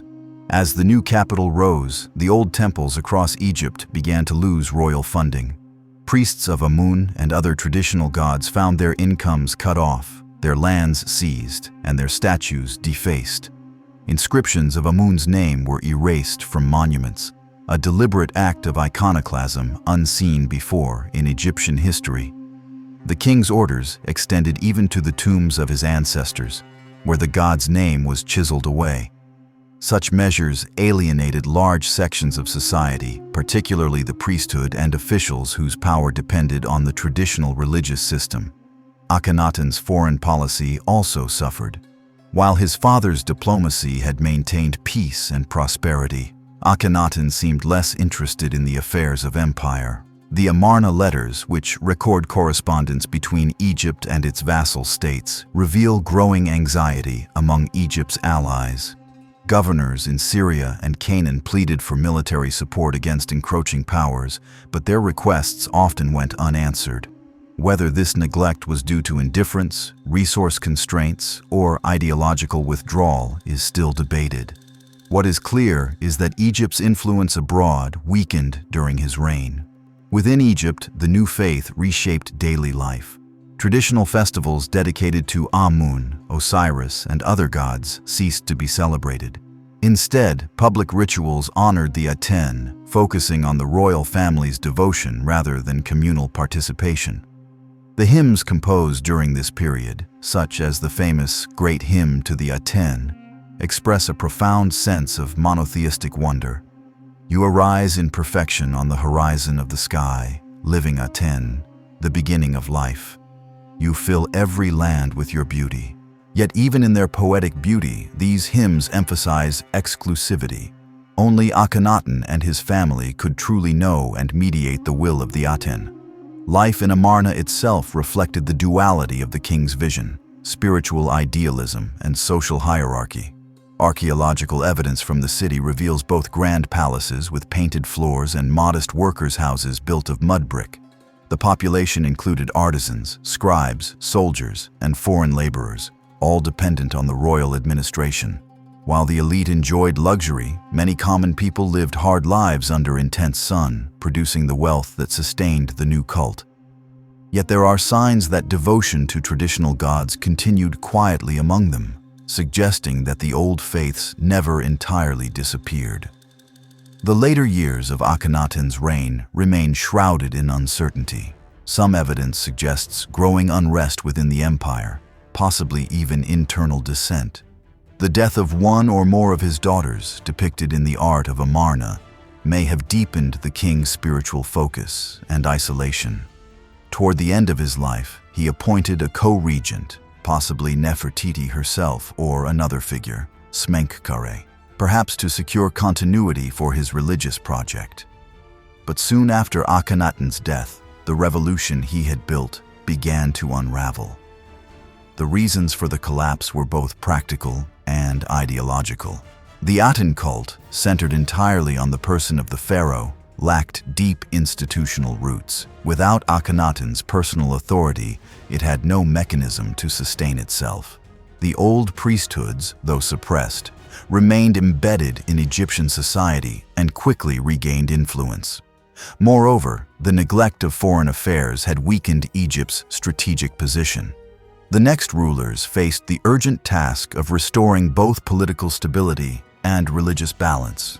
The city of Amarna was abandoned within a generation of its founding. The capital returned to Thebes, and the temples of Amun reopened. The memory of Akhenaten's heresy, as later Egyptians saw it, was systematically erased. His statues were smashed, his name omitted from king lists, and his monuments dismantled or buried. To later generations, he was the criminal of Akhenaten, a cautionary tale of a ruler who defied the gods. Yet modern historians and archaeologists have viewed him differently. To some, Akhenaten was a visionary who glimpsed a new understanding of the divine, a monotheist before his time. To others, he was an idealist whose neglect of reality brought Egypt to the brink of crisis. Whatever his motives, his revolution stands as one of the boldest experiments in religious history, an attempt to redefine humanity's relationship with the sacred, using sunlight as the symbol of eternal truth. In art, architecture, and thought, Akhenaten's reign left a legacy that could not be entirely erased. The realism of Amarna art influenced later periods, while the hymns to the Aten inspired later spiritual literature with their universal vision of creation. His city, once forgotten beneath the desert sands, would centuries later provide archaeologists with one of the most complete pictures of ancient Egyptian urban life ever discovered. The death of Akhenaten left Egypt deeply shaken. His radical reforms had not only altered religion, but disrupted the foundations of political and social life. The empire that had once spanned the Near East was slipping from Egypt's grasp, its vassals uncertain where allegiance now lay. Within the country, the old gods were returning, but order had not yet been restored. It fell to a sequence of rulers, Tutankhamun, I, and Horemheb, to rebuild what had been undone, and to heal the wounds of the Amarna experiment. Their efforts would lay the groundwork for a new dynasty, the 19th, under which Egypt would reassert its strength and reclaim its place as a dominant power in the ancient world. Tutankhamun came to the throne as a child, perhaps 8 or 9 years old. Born Tutankhaten, living image of the Aten, he had been raised during the waning years of Akhenaten's rule and was likely a member of the royal family, possibly his son or close relative. His early reign was guided by powerful advisors, most notably the elder statesman I and the military commander Horemheb. Under their influence, the young king took the first decisive steps toward restoring traditional order. The first and most symbolic act of his reign was the rejection of Akhenaten's religious system. Tutankhaten changed his name to Tutankhamun, meaning living image of Amun, signifying his allegiance to the old gods. The royal court abandoned Amarna and returned to Memphis and Thebes, the twin centers of government and religion. Temples to Amun, Mut, and other deities were reopened, their revenues restored, and new statues and offerings commissioned. Inscriptions from this period proudly proclaim that the temples had been rebuilt and the gods returned to their shrines, their hearts joyful once more. This religious restoration was not merely an act of piety, but also of political necessity. The priesthood of Amun had long been a cornerstone of Egyptian governance. By restoring their privileges, the young king and his advisors secured their support. The re-establishment of traditional worship also helped unify a society divided by Akhenaten's reforms. The people could once again participate in familiar festivals, rituals, and traditions, reaffirming the principle of Ma'at, cosmic balance, that had been disturbed during the Amarna years. Tutankhamun's reign, though brief, saw efforts to revive Egypt's international standing as well. Diplomatic correspondence from this time suggests attempts to re-establish ties with neighboring states, though Egypt's influence abroad had diminished. The military, once the pride of the empire, was being reorganized under the supervision of Horemheb. Campaigns into Nubia and perhaps into Syria were conducted, not for conquest, but to demonstrate renewed strength. The king himself, however, did not live to see these efforts reach fruition. Tutankhamun died suddenly in his late teens, under circumstances that have intrigued historians for centuries. His tomb, discovered largely intact in the 20th century, revealed a wealth of treasures that speak of royal splendor even in a time of political uncertainty. His burial goods, golden chariots, elaborate jewelry, and the now iconic gold mask reflect both the artistry of Egypt's craftsmen and the religious reconciliation of his reign. Symbols of both Aten and Amun appear together, a silent acknowledgement of a society still finding balance after upheaval. Following Tutankhamun's death, the throne passed to Ai, his former advisor and possibly his relative. Ai was an elderly man, perhaps in his 60s or 70s, but experienced and shrewd. His brief reign continued the policies of restoration, completing many of Tutankhamun's projects and maintaining stability. He took on traditional royal titles and ensured that temples continued to flourish. Yet his legitimacy was fragile, for he was not of royal birth. To secure his position, he married Tutankhamun's widow, Ankhesenamun, though this union was likely political rather than personal. Ankhesenamun's role during this transition was fraught with danger. A surviving letter sent to the Hittite king Suppiluliuma reveals her desperation. In it, she pleads for one of his sons to come to Egypt and marry her, promising to make him king. The letter implies that she feared for her safety and sought protection from a foreign ally, a startling break from Egyptian custom. The Hittite prince was indeed sent, but was killed en route, possibly by factions loyal to Ai or Horemheb. This episode underscores the turbulence of the court and the fragility of Egypt's political order in the wake of the Amarna crisis. Ai's reign lasted only a few years. After his death, power passed to Horemheb, the general who had served under both Tutankhamun and Ai. Horemheb was not of royal descent, but he was a skilled administrator and soldier. His ascent to the throne marked the beginning of a deliberate campaign to erase the memory of the preceding turmoil and to restore Egypt's former greatness. Horemheb saw himself not merely as a ruler, but as a reformer who would cleanse the kingdom of corruption and disorder. One of his first acts was to issue a sweeping series of legal and administrative reforms. Inscriptions on temple walls at Karnak describe his measures against bribery, theft, and exploitation by corrupt officials. He reorganized the judicial system, strengthened the office of the vizier, and restored discipline in the military. His decrees emphasized fairness and justice, aligning governance once more with the principle of Ma'at. Horemheb also launched new building projects, particularly at Karnak and Luxor, adorning them with scenes of traditional piety and royal authority. In foreign affairs, Horemheb sought to rebuild Egypt's reputation. He led or commissioned campaigns into Syria and Nubia, re-establishing control over territories lost during Akhenaten's reign. Though the empire no longer stretched as far as in the days of Thutmose III, Egypt's military strength and prestige were once again recognized across the region. Diplomacy resumed with other great powers, and the image of Egypt as the land of order and divine kingship was restored. Horemheb's reign also marked the effective end of the 18th dynasty. Having no heirs of his own, he appointed his trusted military officer, Paramessu, as his successor. This man, upon taking the throne, would become Ramesses I, founder of the 19th dynasty and patriarch of the Ramesside age, the last great flowering of Egyptian imperial power. The early Ramesside pharaohs inherited a kingdom that was stable, well-governed, and ready to project its influence once again. Ramesses I's reign was brief, but his son, Sate I, brought renewed vigor to Egypt's foreign policy. Sate embarked on ambitious military campaigns to reassert Egyptian dominance in the Levant. His reliefs at Karnak vividly depict these conquests: battles against Libyans, Hittites, and Canaanite cities. Unlike the purely defensive wars of earlier generations, Sate's campaigns were aimed at reclaiming the old imperial frontiers established under Thutmose III. Sate I also undertook extensive building projects, restoring monuments that had fallen into neglect and constructing new temples dedicated to Egypt's gods. Among his greatest achievements was his temple at Abydos, a masterpiece of architecture and religious symbolism.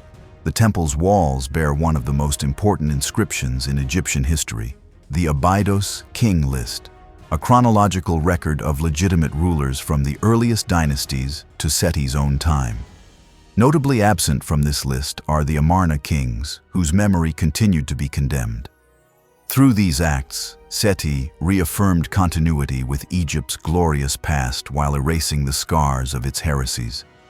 Yet it was Sete's son, Ramesses II, who would carry Egypt's restoration to its grandest scale. His reign, one of the longest in Egyptian history, would blend military ambition, monumental construction, and divine kingship into a legacy that defined the later New Kingdom. Under Ramesses, Egypt would fight its greatest battles, sign its first known peace treaty, and build monuments that still dominate the landscape of the Nile. By the time Ramesses II's descendants took their place on the throne, Egypt had already reached the outer limits of its imperial might. The reigns that followed him would see the gradual erosion of that power. The 19th and 20th dynasties together spanned nearly 2 centuries of fluctuating fortune, marked by internal rivalries, economic strain, and invasions from abroad. Yet, even amid decline, Egypt displayed remarkable resilience. The reign of Ramesses III in particular stands as a last great effort to defend the kingdom against the crises that engulfed the entire ancient world. After the long and glorious rule of Ramesses II, his successors struggled to maintain control. His son Merneptah inherited a stable but overstretched empire. Foreign threats were gathering on multiple fronts. Libyan tribes pressed into Egypt's western delta, while a new confederation of seaborne raiders began to devastate the eastern Mediterranean. These invaders, whom the Egyptians would call the Sea Peoples, were a collection of displaced groups from across the Aegean and Anatolia, fleeing famine, warfare, or political upheaval in their homelands. They attacked coastal cities, toppling long-established kingdoms and disrupting trade routes that had bound the region together for centuries. Merneptah's reign was defined by the need to repel these threats. His most famous military victory came against a coalition of Libyans and their allies, which included early groups of these sea peoples. The campaign, celebrated on the Israel Stele, recorded his triumph and proclaimed, "Israel is laid waste, his seed is no more." Though the statement was more rhetorical than literal, it marks the earliest known mention of Israel in any historical source and reflects Egypt's far-reaching awareness of its neighbors. In the generations that followed, however, Egypt's external challenges multiplied. Internal power struggles between royal heirs weakened central authority. The 19th dynasty eventually ended in confusion, paving the way for the 20th dynasty, founded by Setnacht around 1186 BCE.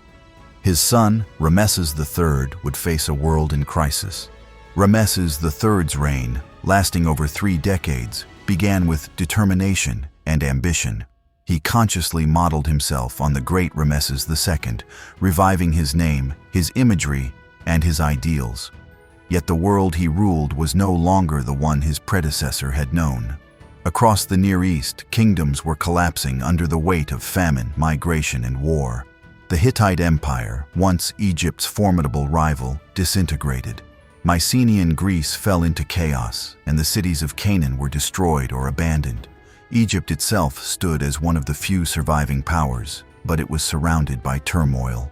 Ramesses III's first major test came when waves of invaders descended upon Egypt's borders. The Libyans, emboldened by earlier incursions, launched repeated attacks into the western delta. The pharaoh met them in battle, defeating them decisively. Yet, the greater threat came from the Sea Peoples, whose movements across the Mediterranean had already brought destruction to Hatti, Ugarit, and Cyprus. Around 1175 BCE, they turned their sights on Egypt. The Sea Peoples' invasion was one of the most formidable Egypt had ever faced. They came not only as raiders but as migrating families, bringing ox carts, women, and children, seeking new lands to settle rather than simply to plunder. Ramesses III's inscriptions at Medinet Habu, his mortuary temple at Thebes, provide a vivid account of the conflict. The reliefs show vast fleets of ships with distinctive curved prows, their crews locked in battle with Egyptian archers. On land, chariots thundered through the delta marshes, while the pharaoh, depicted larger than life, led his forces to victory. The Egyptians prevailed, largely due to their superior organization and preparation. Ramesses had fortified Egypt's frontiers, stationed troops along the coast, and deployed the navy to intercept the enemy. The Sea Peoples were crushed. Their survivors were either enslaved or resettled within Egypt as laborers and soldiers. The victory was decisive, and Ramesses proclaimed that he had saved the world from chaos. His triumph ensured that Egypt remained one of the few civilizations to withstand the upheavals of the late Bronze Age collapse. Yet, victory came at a high cost. The wars drained Egypt's treasury and manpower. The empire's overseas territories, already weakened by neglect, slipped away for good. The Syrian and Canaanite vassals who once sent tribute were gone, replaced by small, independent states. Egypt's trade routes contracted, and the flow of foreign goods slowed. The country that had once commanded an empire now turned inward, focused on survival rather than expansion. Domestically, Ramesses III presided over a society under increasing economic pressure. The temples of Egypt, especially those of Amun, owned vast estates and employed thousands of workers, priests, and administrators. While these institutions maintained religious life, they also absorbed much of the nation's wealth, leaving less for the royal treasury. The state's ability to pay its workers and soldiers began to falter. The most revealing sign of these tensions comes from the records of Deir el-Medina, the village of artisans who built the royal tombs in the Valley of the Kings. During Ramesses III's later years, these workers staged what is widely regarded as the first recorded labor strike in history. Unpaid for weeks, they marched to the mortuary temples, demanding their rations of grain. Papyrus records preserve their complaints in vivid detail. "We are hungry," one reads, "and we have no clothing, no ointments, no fish." The officials eventually appeased them, but the incident exposed the fragility of Egypt's once well-oiled system of resource distribution. Corruption, too, became widespread. Local administrators diverted supplies, priests enriched themselves, and the bureaucracy grew increasingly inefficient. The power of the temples rivaled that of the palace, and the priests of Amun in Thebes began to act as semi-independent rulers in their own right. Even within the royal household, intrigue and discontent festered. Toward the end of Ramesses III's reign, a shocking conspiracy emerged within the harem itself.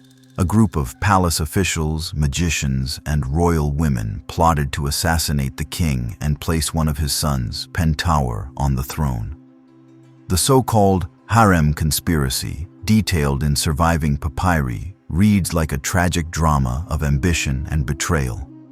The plot was discovered before it could succeed, and a series of trials followed. The conspirators were executed or forced to take their own lives. For centuries, the story remained obscure, until modern forensic examination of Ramesses III's mummy revealed a deep wound to his throat, evidence that the assassination may indeed have succeeded. Despite these troubles, Ramesses III maintained a facade of divine order. His mortuary temple at Medinet Habu remains one of the best preserved monuments of the New Kingdom, covered with reliefs celebrating his victories and rituals. The temple complex, surrounded by massive walls, functioned as both a place of worship and a fortress, a fitting symbol of a kingdom defending itself against decline. After his death, the 20th dynasty continued, but Egypt's vitality waned rapidly. Successors bearing the same name, Ramesses IV through Ramesses XI, ruled in an era of diminishing resources and authority. Tomb robbery became rampant as economic hardship drove even officials to plunder the burial sites of their ancestors. The royal necropolis, once a sacred realm of eternity, became a target of desperation.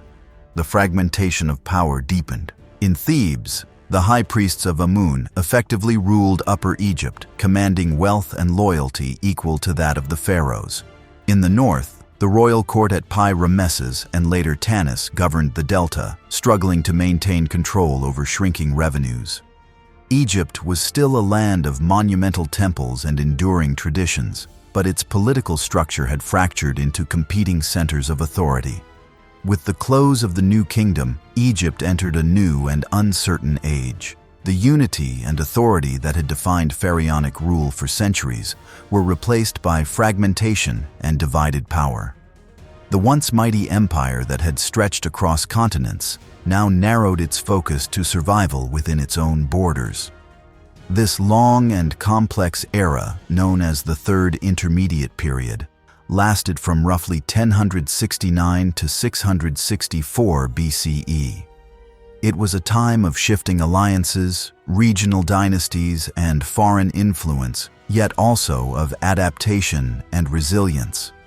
The Egypt that emerged from this period was no longer the empire of Ramesses, but it was still distinctly Egyptian, a civilization that refused to disappear.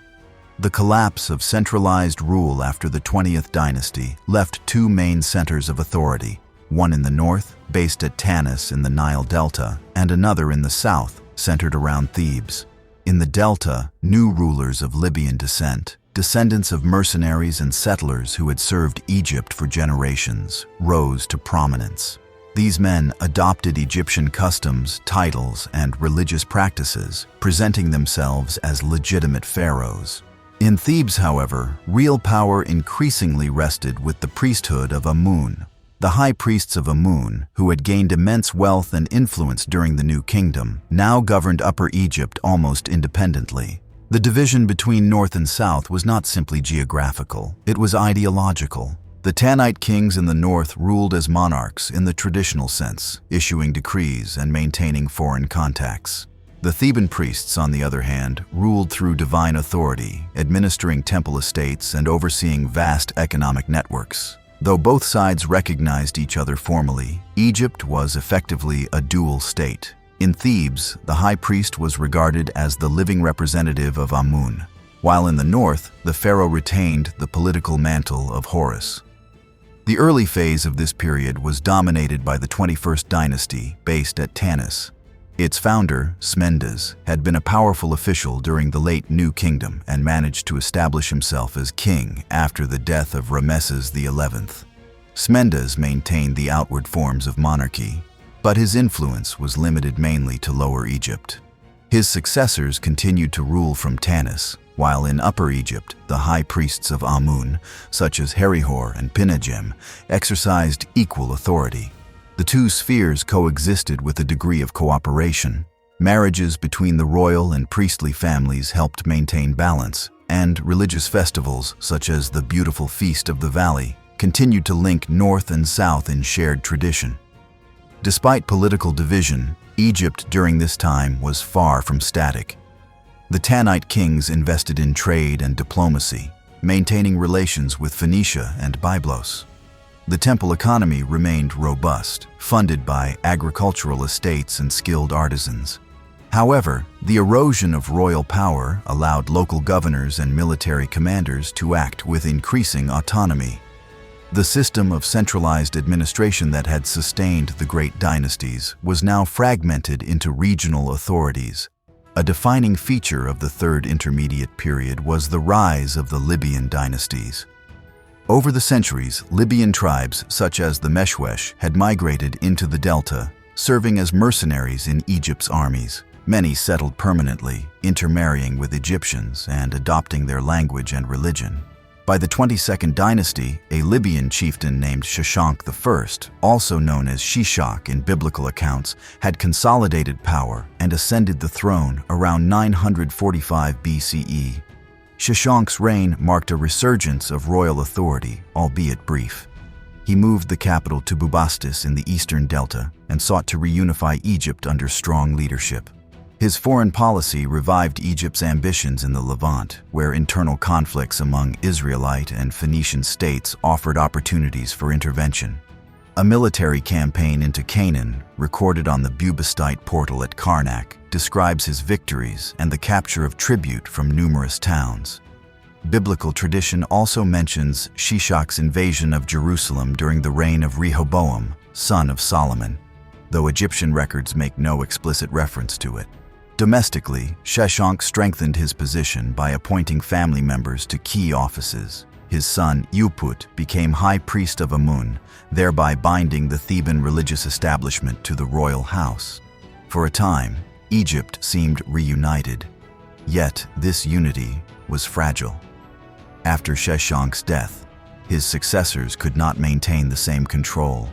The country once again splintered into regional powers, with rival branches of the royal family ruling simultaneously from different cities such as Tanis, Bubastis, and Leontopolis. The fragmentation of authority gave rise to a distinctive pattern of governance. Instead of direct rule, many regions were controlled through hereditary local dynasties loyal to the pharaoh in name but autonomous in practice. Thebes, still under the influence of Amun's priesthood, became a theocratic city-state. The title, God's Wife of Amun, held by royal women, gained political importance during this time. These women, often daughters or sisters of pharaohs, acted as the spiritual consorts of the god and wielded considerable power over temple revenues and appointments. The position became a crucial instrument for maintaining influence in Upper Egypt. The later centuries of the Third Intermediate Period were characterized by complex interactions between Libyan and Nubian powers. To the south, in the land of Kush, modern Sudan, a powerful Nubian kingdom had risen, centered at Napata near the Fourth Cataract. The Nubians, long influenced by Egyptian culture through centuries of contact, revered the old gods and adopted Egyptian forms of kingship. By the 8th century BCE, they saw themselves as the true heirs of Egypt's divine tradition. It was from Nubia that a new force of reunification would emerge. King Paye, also known as Pianki, launched a campaign northward around 747 BCE, claiming to restore order and piety to a divided Egypt. His inscriptions, preserved on a great granite stela, describe his conquest in moral as well as military terms. Pa presented himself not as a foreign conqueror, but as a devout follower of Amun, chastising the northern rulers for their impiety and corruption. City after city submitted to his authority, including Memphis, the ancient capital. Pa's conquest established the 25th dynasty, often called the Kushite or Nubian dynasty. For the first time in centuries, Egypt was once again united under a single ruler. The Kushite kings brought a sense of renewal, reviving old religious practices and emphasizing moral order. Their art and architecture deliberately echoed Old and Middle Kingdom styles, expressing reverence for Egypt's ancient heritage. Temples were restored, inscriptions written in classical language, and monuments erected at Thebes and Napata alike. Under Pa's successors, especially Shabaka and Taharqa, Egypt experienced a brief but profound renaissance. Shabaka consolidated control over the entire Nile Valley, instituting reforms and promoting the worship of Amun as a unifying force. He ordered the preservation of ancient religious texts and fostered the rebuilding of temples. Taharqa, his successor, undertook extensive building projects, including additions to Karnak and new temples in Nubia. His reign was marked by prosperity and artistic revival, and he was celebrated as a champion of piety and justice. But Egypt's unity under the Kushites would soon face a formidable challenge from beyond its frontiers. To the northeast, a new empire was rising. The Assyrians, masters of iron weaponry and organized conquest. The Assyrian kings sought control over the entire Near East, and Egypt's influence in the Levant made it their inevitable rival. The confrontation between these two powers would bring the Third Intermediate Period to a violent close. As the 8th century BCE dawned, Egypt stood at a crossroads. Centuries of fragmentation had weakened the Great Kingdom, leaving it divided among local rulers in the north and powerful priestly institutions in the south. Yet, far to the south, in the fertile lands of Nubia, a revival of Egyptian ideals had taken root. There, in the city of Napata near the Fourth Cataract, a line of Kushite kings had embraced the gods, language, and rituals of ancient Egypt with a zeal that even the Egyptians themselves had begun to forget. These Nubian rulers, heirs to both African and Egyptian traditions, would reunite the two lands under their banner. Their reign would be one of cultural renewal and spiritual revival, but it would also collide with the expanding might of the Assyrian Empire, bringing Egypt face to face with a new kind of imperial power. The story begins with King Pi, also known as Pianki, who ruled Nubia during the mid-8th century BCE. Pi was a devout follower of Amun, whose main temple at Gebel Barkal served as the spiritual heart of his kingdom. To Pi, Egypt was not merely a distant neighbor, but the sacred homeland of the gods, a land whose moral and religious order had fallen into decay. The kings of the Delta squabbled among themselves, while the priests of Amun in Thebes maintained only local authority. Seeing himself as Amun's chosen restorer, Pi launched a campaign to bring Egypt back into harmony with divine will. His conquest, recorded on the great victory stela found at Napata, is one of the most vivid narratives in Egyptian history. Pi's inscriptions present the campaign not simply as a military expedition, but as a holy mission. Marching north with his army and fleet, he encountered little resistance at first. Many cities, weary of chaos, submitted voluntarily. Others, such as Heracleopolis and Memphis, resisted and were besieged. Pi's account describes his disdain for the luxury and impiety of the Delta rulers, who, in his view, had neglected the rituals of Amun. When Memphis finally fell, Pi entered the city in triumph, performing sacrifices and purifications to restore its sanctity. His tone was not that of a conqueror, but of a reformer claiming his inheritance. Having secured his authority, Pi returned to Nubia, leaving local princes in place under his supervision. His rule over Egypt was more moral than administrative. He did not seek to impose foreign governance, but to reassert Egypt's sacred unity. Yet the symbolism of his achievement was immense. For the first time in centuries, the two lands were united under a single ruler. The Kushite kings would rule as Egypt's 25th dynasty, ushering in a period of renaissance grounded in reverence for the past. Pi's successors, Shabaka and Taharqa, transformed this spiritual victory into a tangible restoration.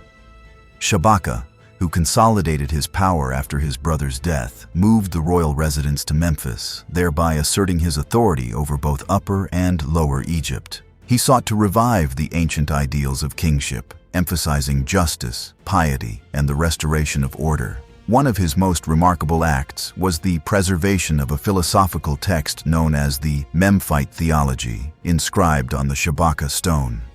The text, which describes the creation of the world through the divine word of Ptah, reflects both theological sophistication and a deep respect for Egypt's intellectual heritage. Under Shabaka, temples across Egypt and Nubia were repaired and expanded.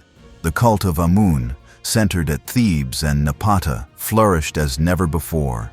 Artists and architects drew inspiration from Old Kingdom and Middle Kingdom models, reviving classical forms that had lain dormant for centuries. The Kushite pharaohs saw themselves as restorers of ancient purity, consciously linking their reign to the timeless ideals of Ma'at, truth, balance, and divine order. Shabaka's successor, Taharqa, brought the dynasty to its greatest glory. Tall, imposing, and deeply religious, Taharqa embodied both Nubian vigor and Egyptian tradition. His reign, beginning around 690 BCE, was marked by prosperity and monumental building. He extended Egypt's influence deep into Nubia and fostered trade along the Red Sea and across the deserts to the west. His construction projects were vast. He added colossal columns and shrines to the Temple of Amun at Karnak, built new sanctuaries at Kawa and Gebel Barkal, and commissioned temples at Memphis and Tanis. These works were not merely acts of devotion, they were statements of legitimacy, demonstrating that Egypt's cultural and religious heart still beat under Kushite rule. Taharka's Egypt also maintained active relations with the wider world. To the northeast, the Assyrian Empire had become the dominant power of Western Asia. The Assyrians, based in Mesopotamia, were masters of military organization and conquest. Their kings, Tiglath-Pileser III, Sargon II, Sennacherib, and Esarhaddon, had subjugated vast territories from Babylon to the Levant. They ruled through fear and efficiency, employing iron weaponry, siege engines, and deportations to maintain control. Egypt, with its long-standing ties to the Levant, inevitably came into their orbit. At first, relations between Egypt and Assyria were cautious. The Kushite pharaohs offered support to small states resisting Assyrian domination, such as Judah and Phoenicia, but avoided direct confrontation. However, Egypt's influence in the Levant brought it into conflict with Assyria's expansionist ambitions. Under King Esarhaddon, the Assyrians invaded Egypt in 674 BCE. Determined to bring the ancient kingdom under their control, the campaign was fierce. Esarhaddon's annals boast that he captured Memphis and drove Taharka south, seizing members of his family as hostages. Yet Egyptian resilience persisted. Taharka regrouped in Thebes and Nubia, rallying his forces for another round of resistance. When Esarhaddon died, his successor Ashurbanipal faced renewed Egyptian defiance. Taharka retook parts of Upper Egypt, inspiring uprisings against Assyrian garrisons in the Delta. The struggle between Egypt and Assyria was not merely a war of armies, but a clash of worldviews. The Assyrians represented a new kind of empire, bureaucratic, militarized, and expansionist, while Egypt, under the Kushites, embodied an older order rooted in religious continuity. The confrontation culminated in another Assyrian invasion around 670 BCE. This time, the Assyrians captured Thebes, looting its temples and carrying off treasures and statues of the gods. Their chronicles boast of smiting Thebes as one smites a clay pot. The devastation marked a turning point in Egyptian history. Never before had Thebes, the sacred city of Amun, been so thoroughly humbled. Taharka retreated once more to Nubia, where he continued to rule until his death. His nephew, Tutankhamun, made a final attempt to reclaim Egypt, marching north and briefly capturing Memphis. But the Assyrians responded swiftly, driving him out and consolidating their control through local vassals. Thus ended the rule of the Kushite pharaohs over Egypt. The 25th dynasty had restored the spirit of ancient kingship, but could not withstand the military might of Mesopotamia's new imperial power. In the aftermath, Egypt entered a new phase of foreign domination and native revival. The Assyrians installed local princes as their governors, the most prominent of whom was Psamtik of Sais in the western delta. His loyalty to Assyria secured him their support, but his ambitions reached far beyond servitude. Within a generation, he would establish the 26th dynasty, ushering in the so-called Sate Renaissance, a final era of native Egyptian rule before the Persian conquest. The Nubians, though driven from Egypt, did not vanish from history. They returned to their homeland at Napata, where they continued to rule for centuries as kings of Kush. Their devotion to Amun endured, and their pyramids, smaller but more numerous than those of Egypt, rose in the deserts of Nubia as enduring symbols of their piety and pride. The Kushite legacy was profound. They had preserved and revived Egyptian culture at a time when it might otherwise have faded. Through them, the traditions of the pharaohs found new life on African soil. When the Assyrian armies withdrew from Egypt in the 7th century BCE, they left behind a fractured land, but not a defeated civilization. From the ruins of conquest and foreign control emerged one final surge of native Egyptian power, a period of renewal, innovation, and pride known as the Sate Renaissance. It was led by a dynasty that combined military acumen with diplomatic skill, a house of kings who understood that Egypt's survival depended on balancing tradition with adaptation to a changing world. This was the age of the 26th dynasty, founded by Psamtik I, a ruler who reunited Egypt, reasserted its independence, and presided over its last great flowering before the coming of Persia. Psamtik I, also called Psammetichus, began his rise as a local governor of Sais, a city in the western delta. He owed his early power to Assyrian favor. When the Assyrians expelled the Nubian dynasty, they appointed loyal vassals to govern different parts of Egypt. But Psamtik, a shrewd and patient strategist, soon turned this nominal subordination to his advantage. By building alliances, securing foreign mercenaries, and cultivating Egypt's priesthood, he quietly consolidated authority. When Assyria's power began to decline under pressure from Babylon and the Medes, Psamtik seized the opportunity to declare Egypt independent. A remarkable feature of Psamtik's reign was his openness to foreign talent and trade. Recognizing that Egypt's survival in a new geopolitical landscape required innovation, he recruited Greek mercenaries and shipbuilders, especially from the city of Miletus, and stationed them at the frontier garrisons of Daphne and Elephantine. These Greek soldiers introduced new tactics and equipment to the Egyptian army, while Greek merchants helped expand trade networks across the Mediterranean. In return, Psamtik allowed them to establish a permanent trading colony at Naukratis in the western delta, the first officially sanctioned Greek settlement in Egypt. This experiment in cross-cultural exchange would have far-reaching effects, marking the beginning of Egypt's deep connection with the Greek world. Internally, Psamtik embarked on a program of centralization and reform. He reasserted royal control over local governors, curbed the power of temple estates, and standardized administration across the two lands. His policies revived the efficiency of earlier dynasties while fostering a renewed sense of Egyptian identity. The temples, once rivals to royal authority, now became partners in national restoration. Massive reconstruction projects began at Sais, Memphis, and Thebes, where ancient sanctuaries were repaired and expanded. These works consciously echoed the styles of the Old and Middle Kingdoms, reflecting a deliberate cultural archaism. The Saite kings viewed themselves as heirs to all that was best in Egypt's past, and their art, language, and religion sought to recapture the golden ages of earlier times. Under Psamtik's rule, Egypt regained a degree of international prestige it had not enjoyed in centuries. His control extended from the delta to the First Cataract, uniting the country after centuries of division. Egyptian merchants once again sailed the Red Sea and the Mediterranean, while embassies from distant lands visited the royal court. Though Psamtik avoided direct confrontation with the great powers of Mesopotamia, he maintained a cautious independence, skillfully navigating between the competing ambitions of Babylon and Assyria. By the time of his death, around 610 BCE, Egypt was once more a strong and stable state, wealthy, confident, and culturally vibrant. His son, Necho II, inherited both the strength and the challenges of this revival. A dynamic and ambitious ruler, Necho sought to project Egypt's power beyond its borders and to secure its position as a maritime power. He continued to employ Greek and Phoenician sailors, commissioning fleets that patrolled the eastern Mediterranean and the Red Sea.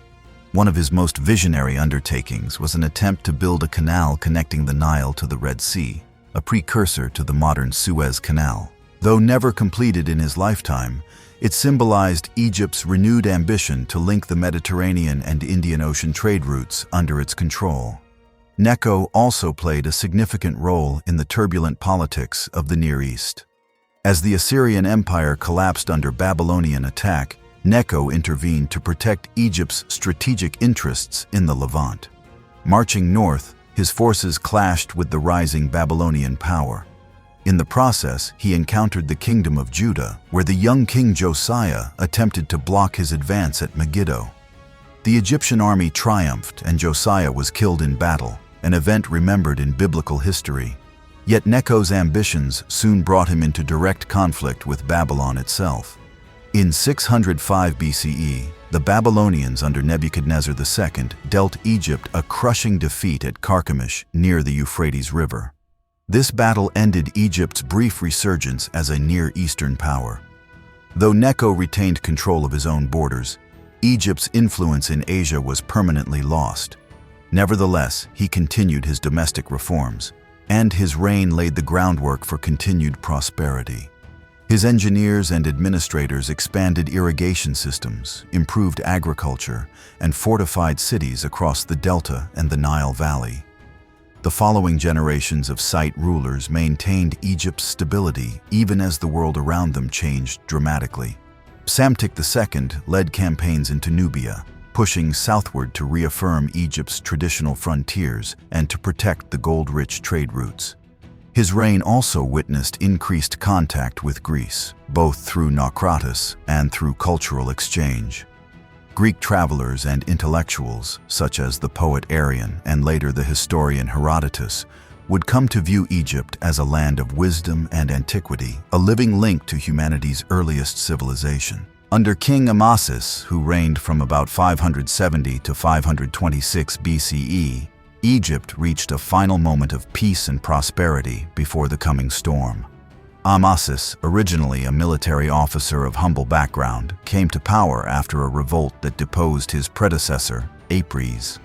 He was a pragmatic and popular ruler, skilled at balancing Egyptian traditions with the realities of a changing Mediterranean world. He continued to cultivate ties with the Greeks, granting them greater privileges at Naukratis and commissioning Greek artists and architects for his projects. His reign saw an unprecedented blending of cultures. Egyptian temples stood beside Greek sanctuaries, and Greek mercenaries served alongside native soldiers. Despite this flourishing, Egypt's independence was increasingly threatened by the rise of the Persian Empire under Cyrus the Great. The Persians, who had conquered Babylon and unified much of the Near East under their rule, now looked toward the Nile Valley as the next jewel in their crown. Amasis maintained friendly relations with the Greek city-states, hoping to secure their support against Persia. He even allied through marriage with the Greek tyrant Polycrates of Samos and with the Lydian king Croesus. But when these allies fell to Persian power, Egypt stood alone.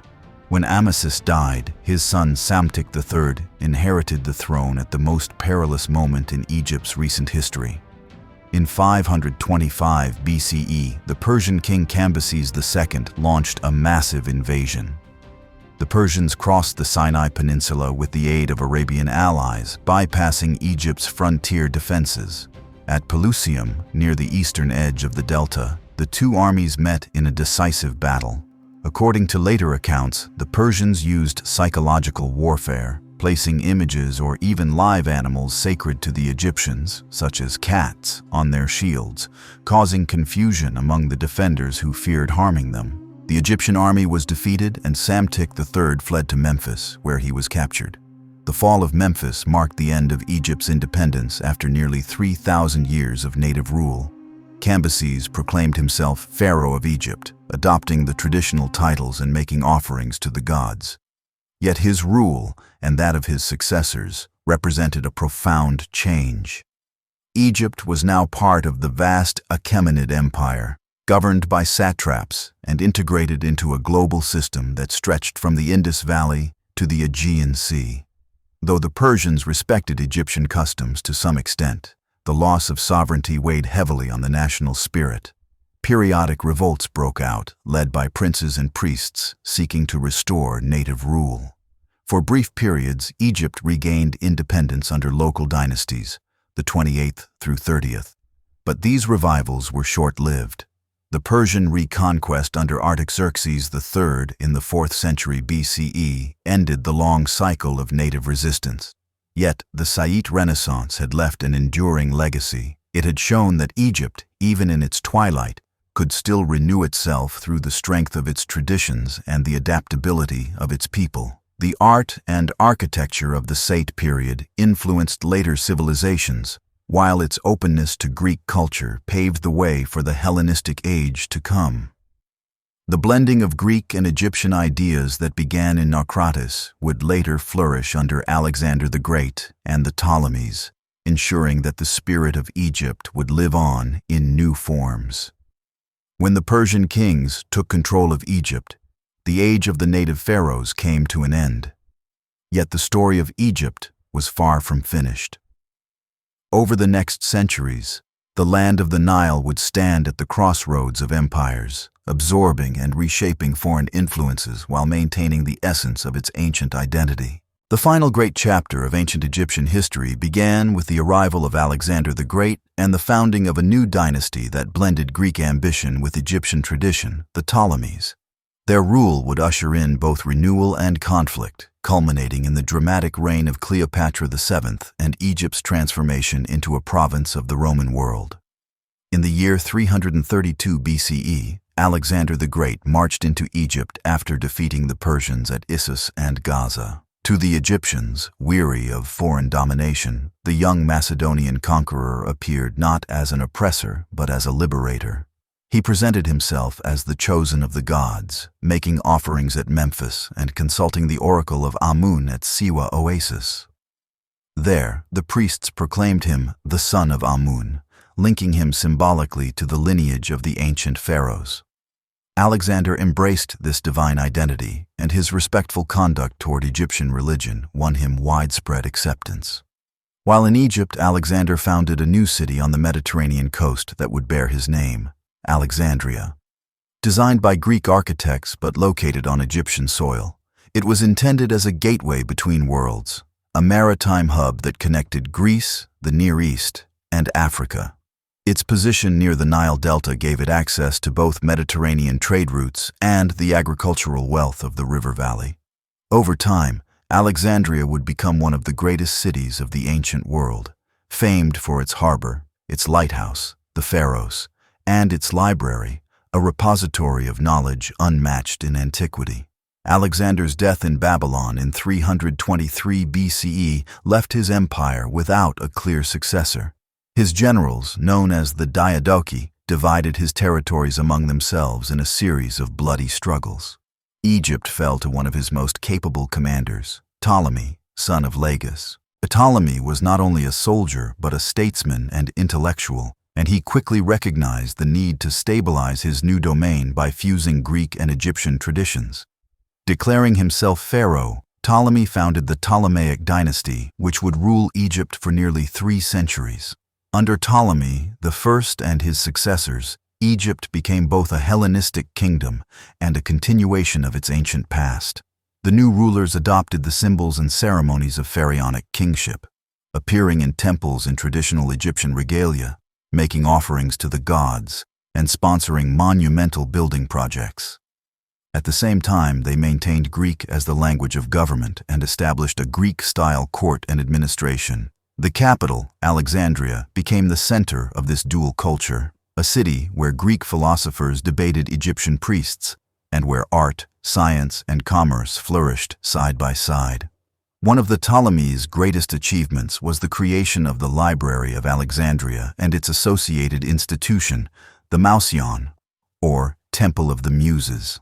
Scholars from across the Mediterranean were invited to study there, producing works in philosophy, astronomy, mathematics, and medicine. It was in Alexandria that Euclid systematized geometry, that Eratosthenes calculated the circumference of the earth, and that early anatomists dissected human bodies in pursuit of knowledge. The Ptolemies understood that intellectual prestige could be as powerful a tool of empire as armies or gold. Economically, Egypt thrived under their rule. The fertile Nile Valley continued to produce abundant grain, which became a cornerstone of Mediterranean trade. The Ptolemies modernized irrigation systems, expanded harbors, and developed industries in papyrus, linen, and glass. They minted coinage bearing both Greek and Egyptian symbols, reflecting the cultural synthesis of their kingdom. Taxes on agriculture and trade funded their military and building projects, making Egypt one of the wealthiest states of the Hellenistic world. Religion under the Ptolemies evolved into a fusion of Greek and Egyptian beliefs. The dynasty promoted a new deity, Serapis, who combined aspects of the Egyptian gods Osiris and Apis with the Greek Zeus and Hades. Serapis was worshipped in grand temples called Serapeia, which served as bridges between the two cultures. The cult of Isis also spread far beyond Egypt, appealing to Greeks and Romans alike with its message of rebirth and salvation. This religious syncretism reflected the broader Ptolemaic strategy: to unite their diverse subjects under shared symbols without erasing their distinct traditions. Politically, however, the Ptolemaic kingdom was not without turmoil. Succession disputes, court intrigues, and the ambitions of rival powers frequently destabilized the dynasty. The early kings, Ptolemy I through Ptolemy III, were capable rulers who maintained strong control. But later generations grew increasingly entangled in factionalism and dependence on foreign alliances. The growing influence of Rome in Mediterranean affairs gradually turned Egypt from an independent power into a client state.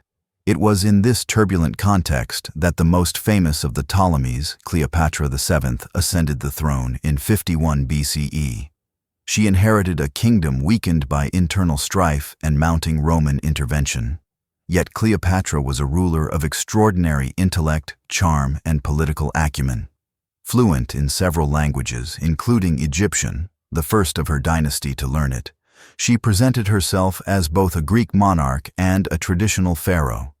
Her reign was a balancing act between restoring Egypt's sovereignty and navigating the treacherous politics of Rome, whose civil wars now dominated the ancient world. Cleopatra initially co-ruled with her younger brother Ptolemy the 13th, as was customary under dynastic law, but conflict between them soon erupted into civil war.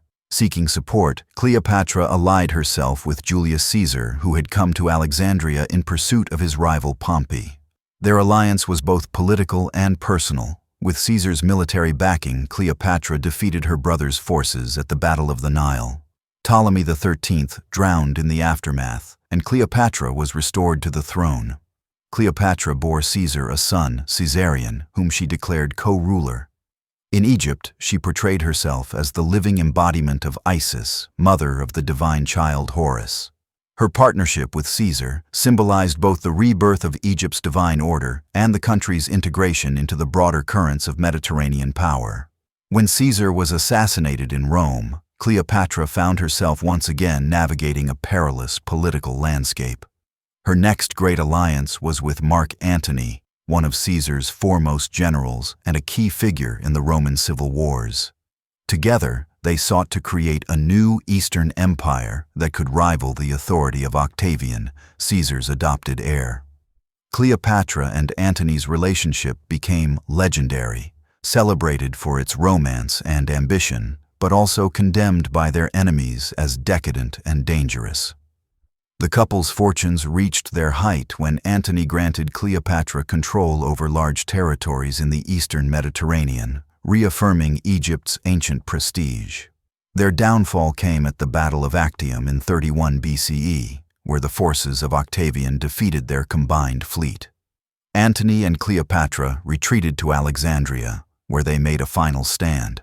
As Octavian's army closed in, Antony took his own life. And soon after, Cleopatra followed him, choosing death over captivity. Ancient accounts claim she died by the bite of an asp, a symbol of divine royalty, though the exact method remains uncertain. With her death in 30 BCE, Egypt fell under Roman control, and the Ptolemaic dynasty came to an end. Under Rome, Egypt was transformed from a kingdom into a province, the personal possession of the emperor. The Romans recognized its immense economic value, particularly its grain production, which fed the population of Rome itself. The prefect appointed to govern Egypt wielded great power, but reported directly to the emperor, not the Senate, ensuring that the province remained under strict imperial control. The city of Alexandria continued to flourish as a center of commerce and scholarship, though now under Roman supervision. Despite the end of pharaonic rule, the cultural legacy of ancient Egypt persisted. Temples continued to operate for centuries, their priests performing rituals in hieroglyphs long after Greek and Latin had become the languages of government. Egyptian religion gradually evolved, merging with Hellenistic and Roman cults. The worship of Isis and Serapis spread across the Mediterranean, reaching as far as Britain. In art and architecture, Egyptian motifs, obelisks, sphinxes, and lotus columns adorned Roman cities, symbols of the empire's fascination with the mysterious wisdom of the Nile. By the early centuries of the Common Era, however, a new faith was taking root. Christianity began to spread throughout Egypt, particularly in Alexandria, where theological debate flourished. Over time, the old temples closed and the hieroglyphic script was forgotten. The ancient religion of the pharaohs faded into memory, its last inscriptions carved in the reign of the Byzantine emperors. Yet Egypt remained a land of profound spiritual significance, a birthplace of monasticism and a crossroads of faiths.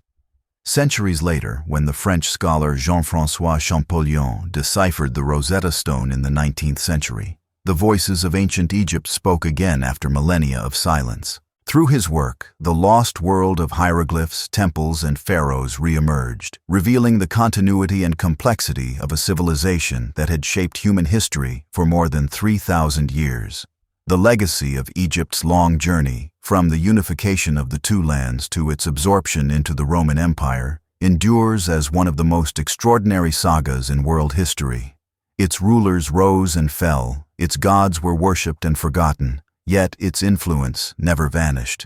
Even under Greek and Roman rule, Egypt remained what it had always been, a land defined by the eternal rhythm of the Nile, where the sun rose each day as it had in the time of the first kings. The story of ancient Egypt thus closes not in destruction but in transformation, its spirit carried forward into new worlds, its memory destined never to fade.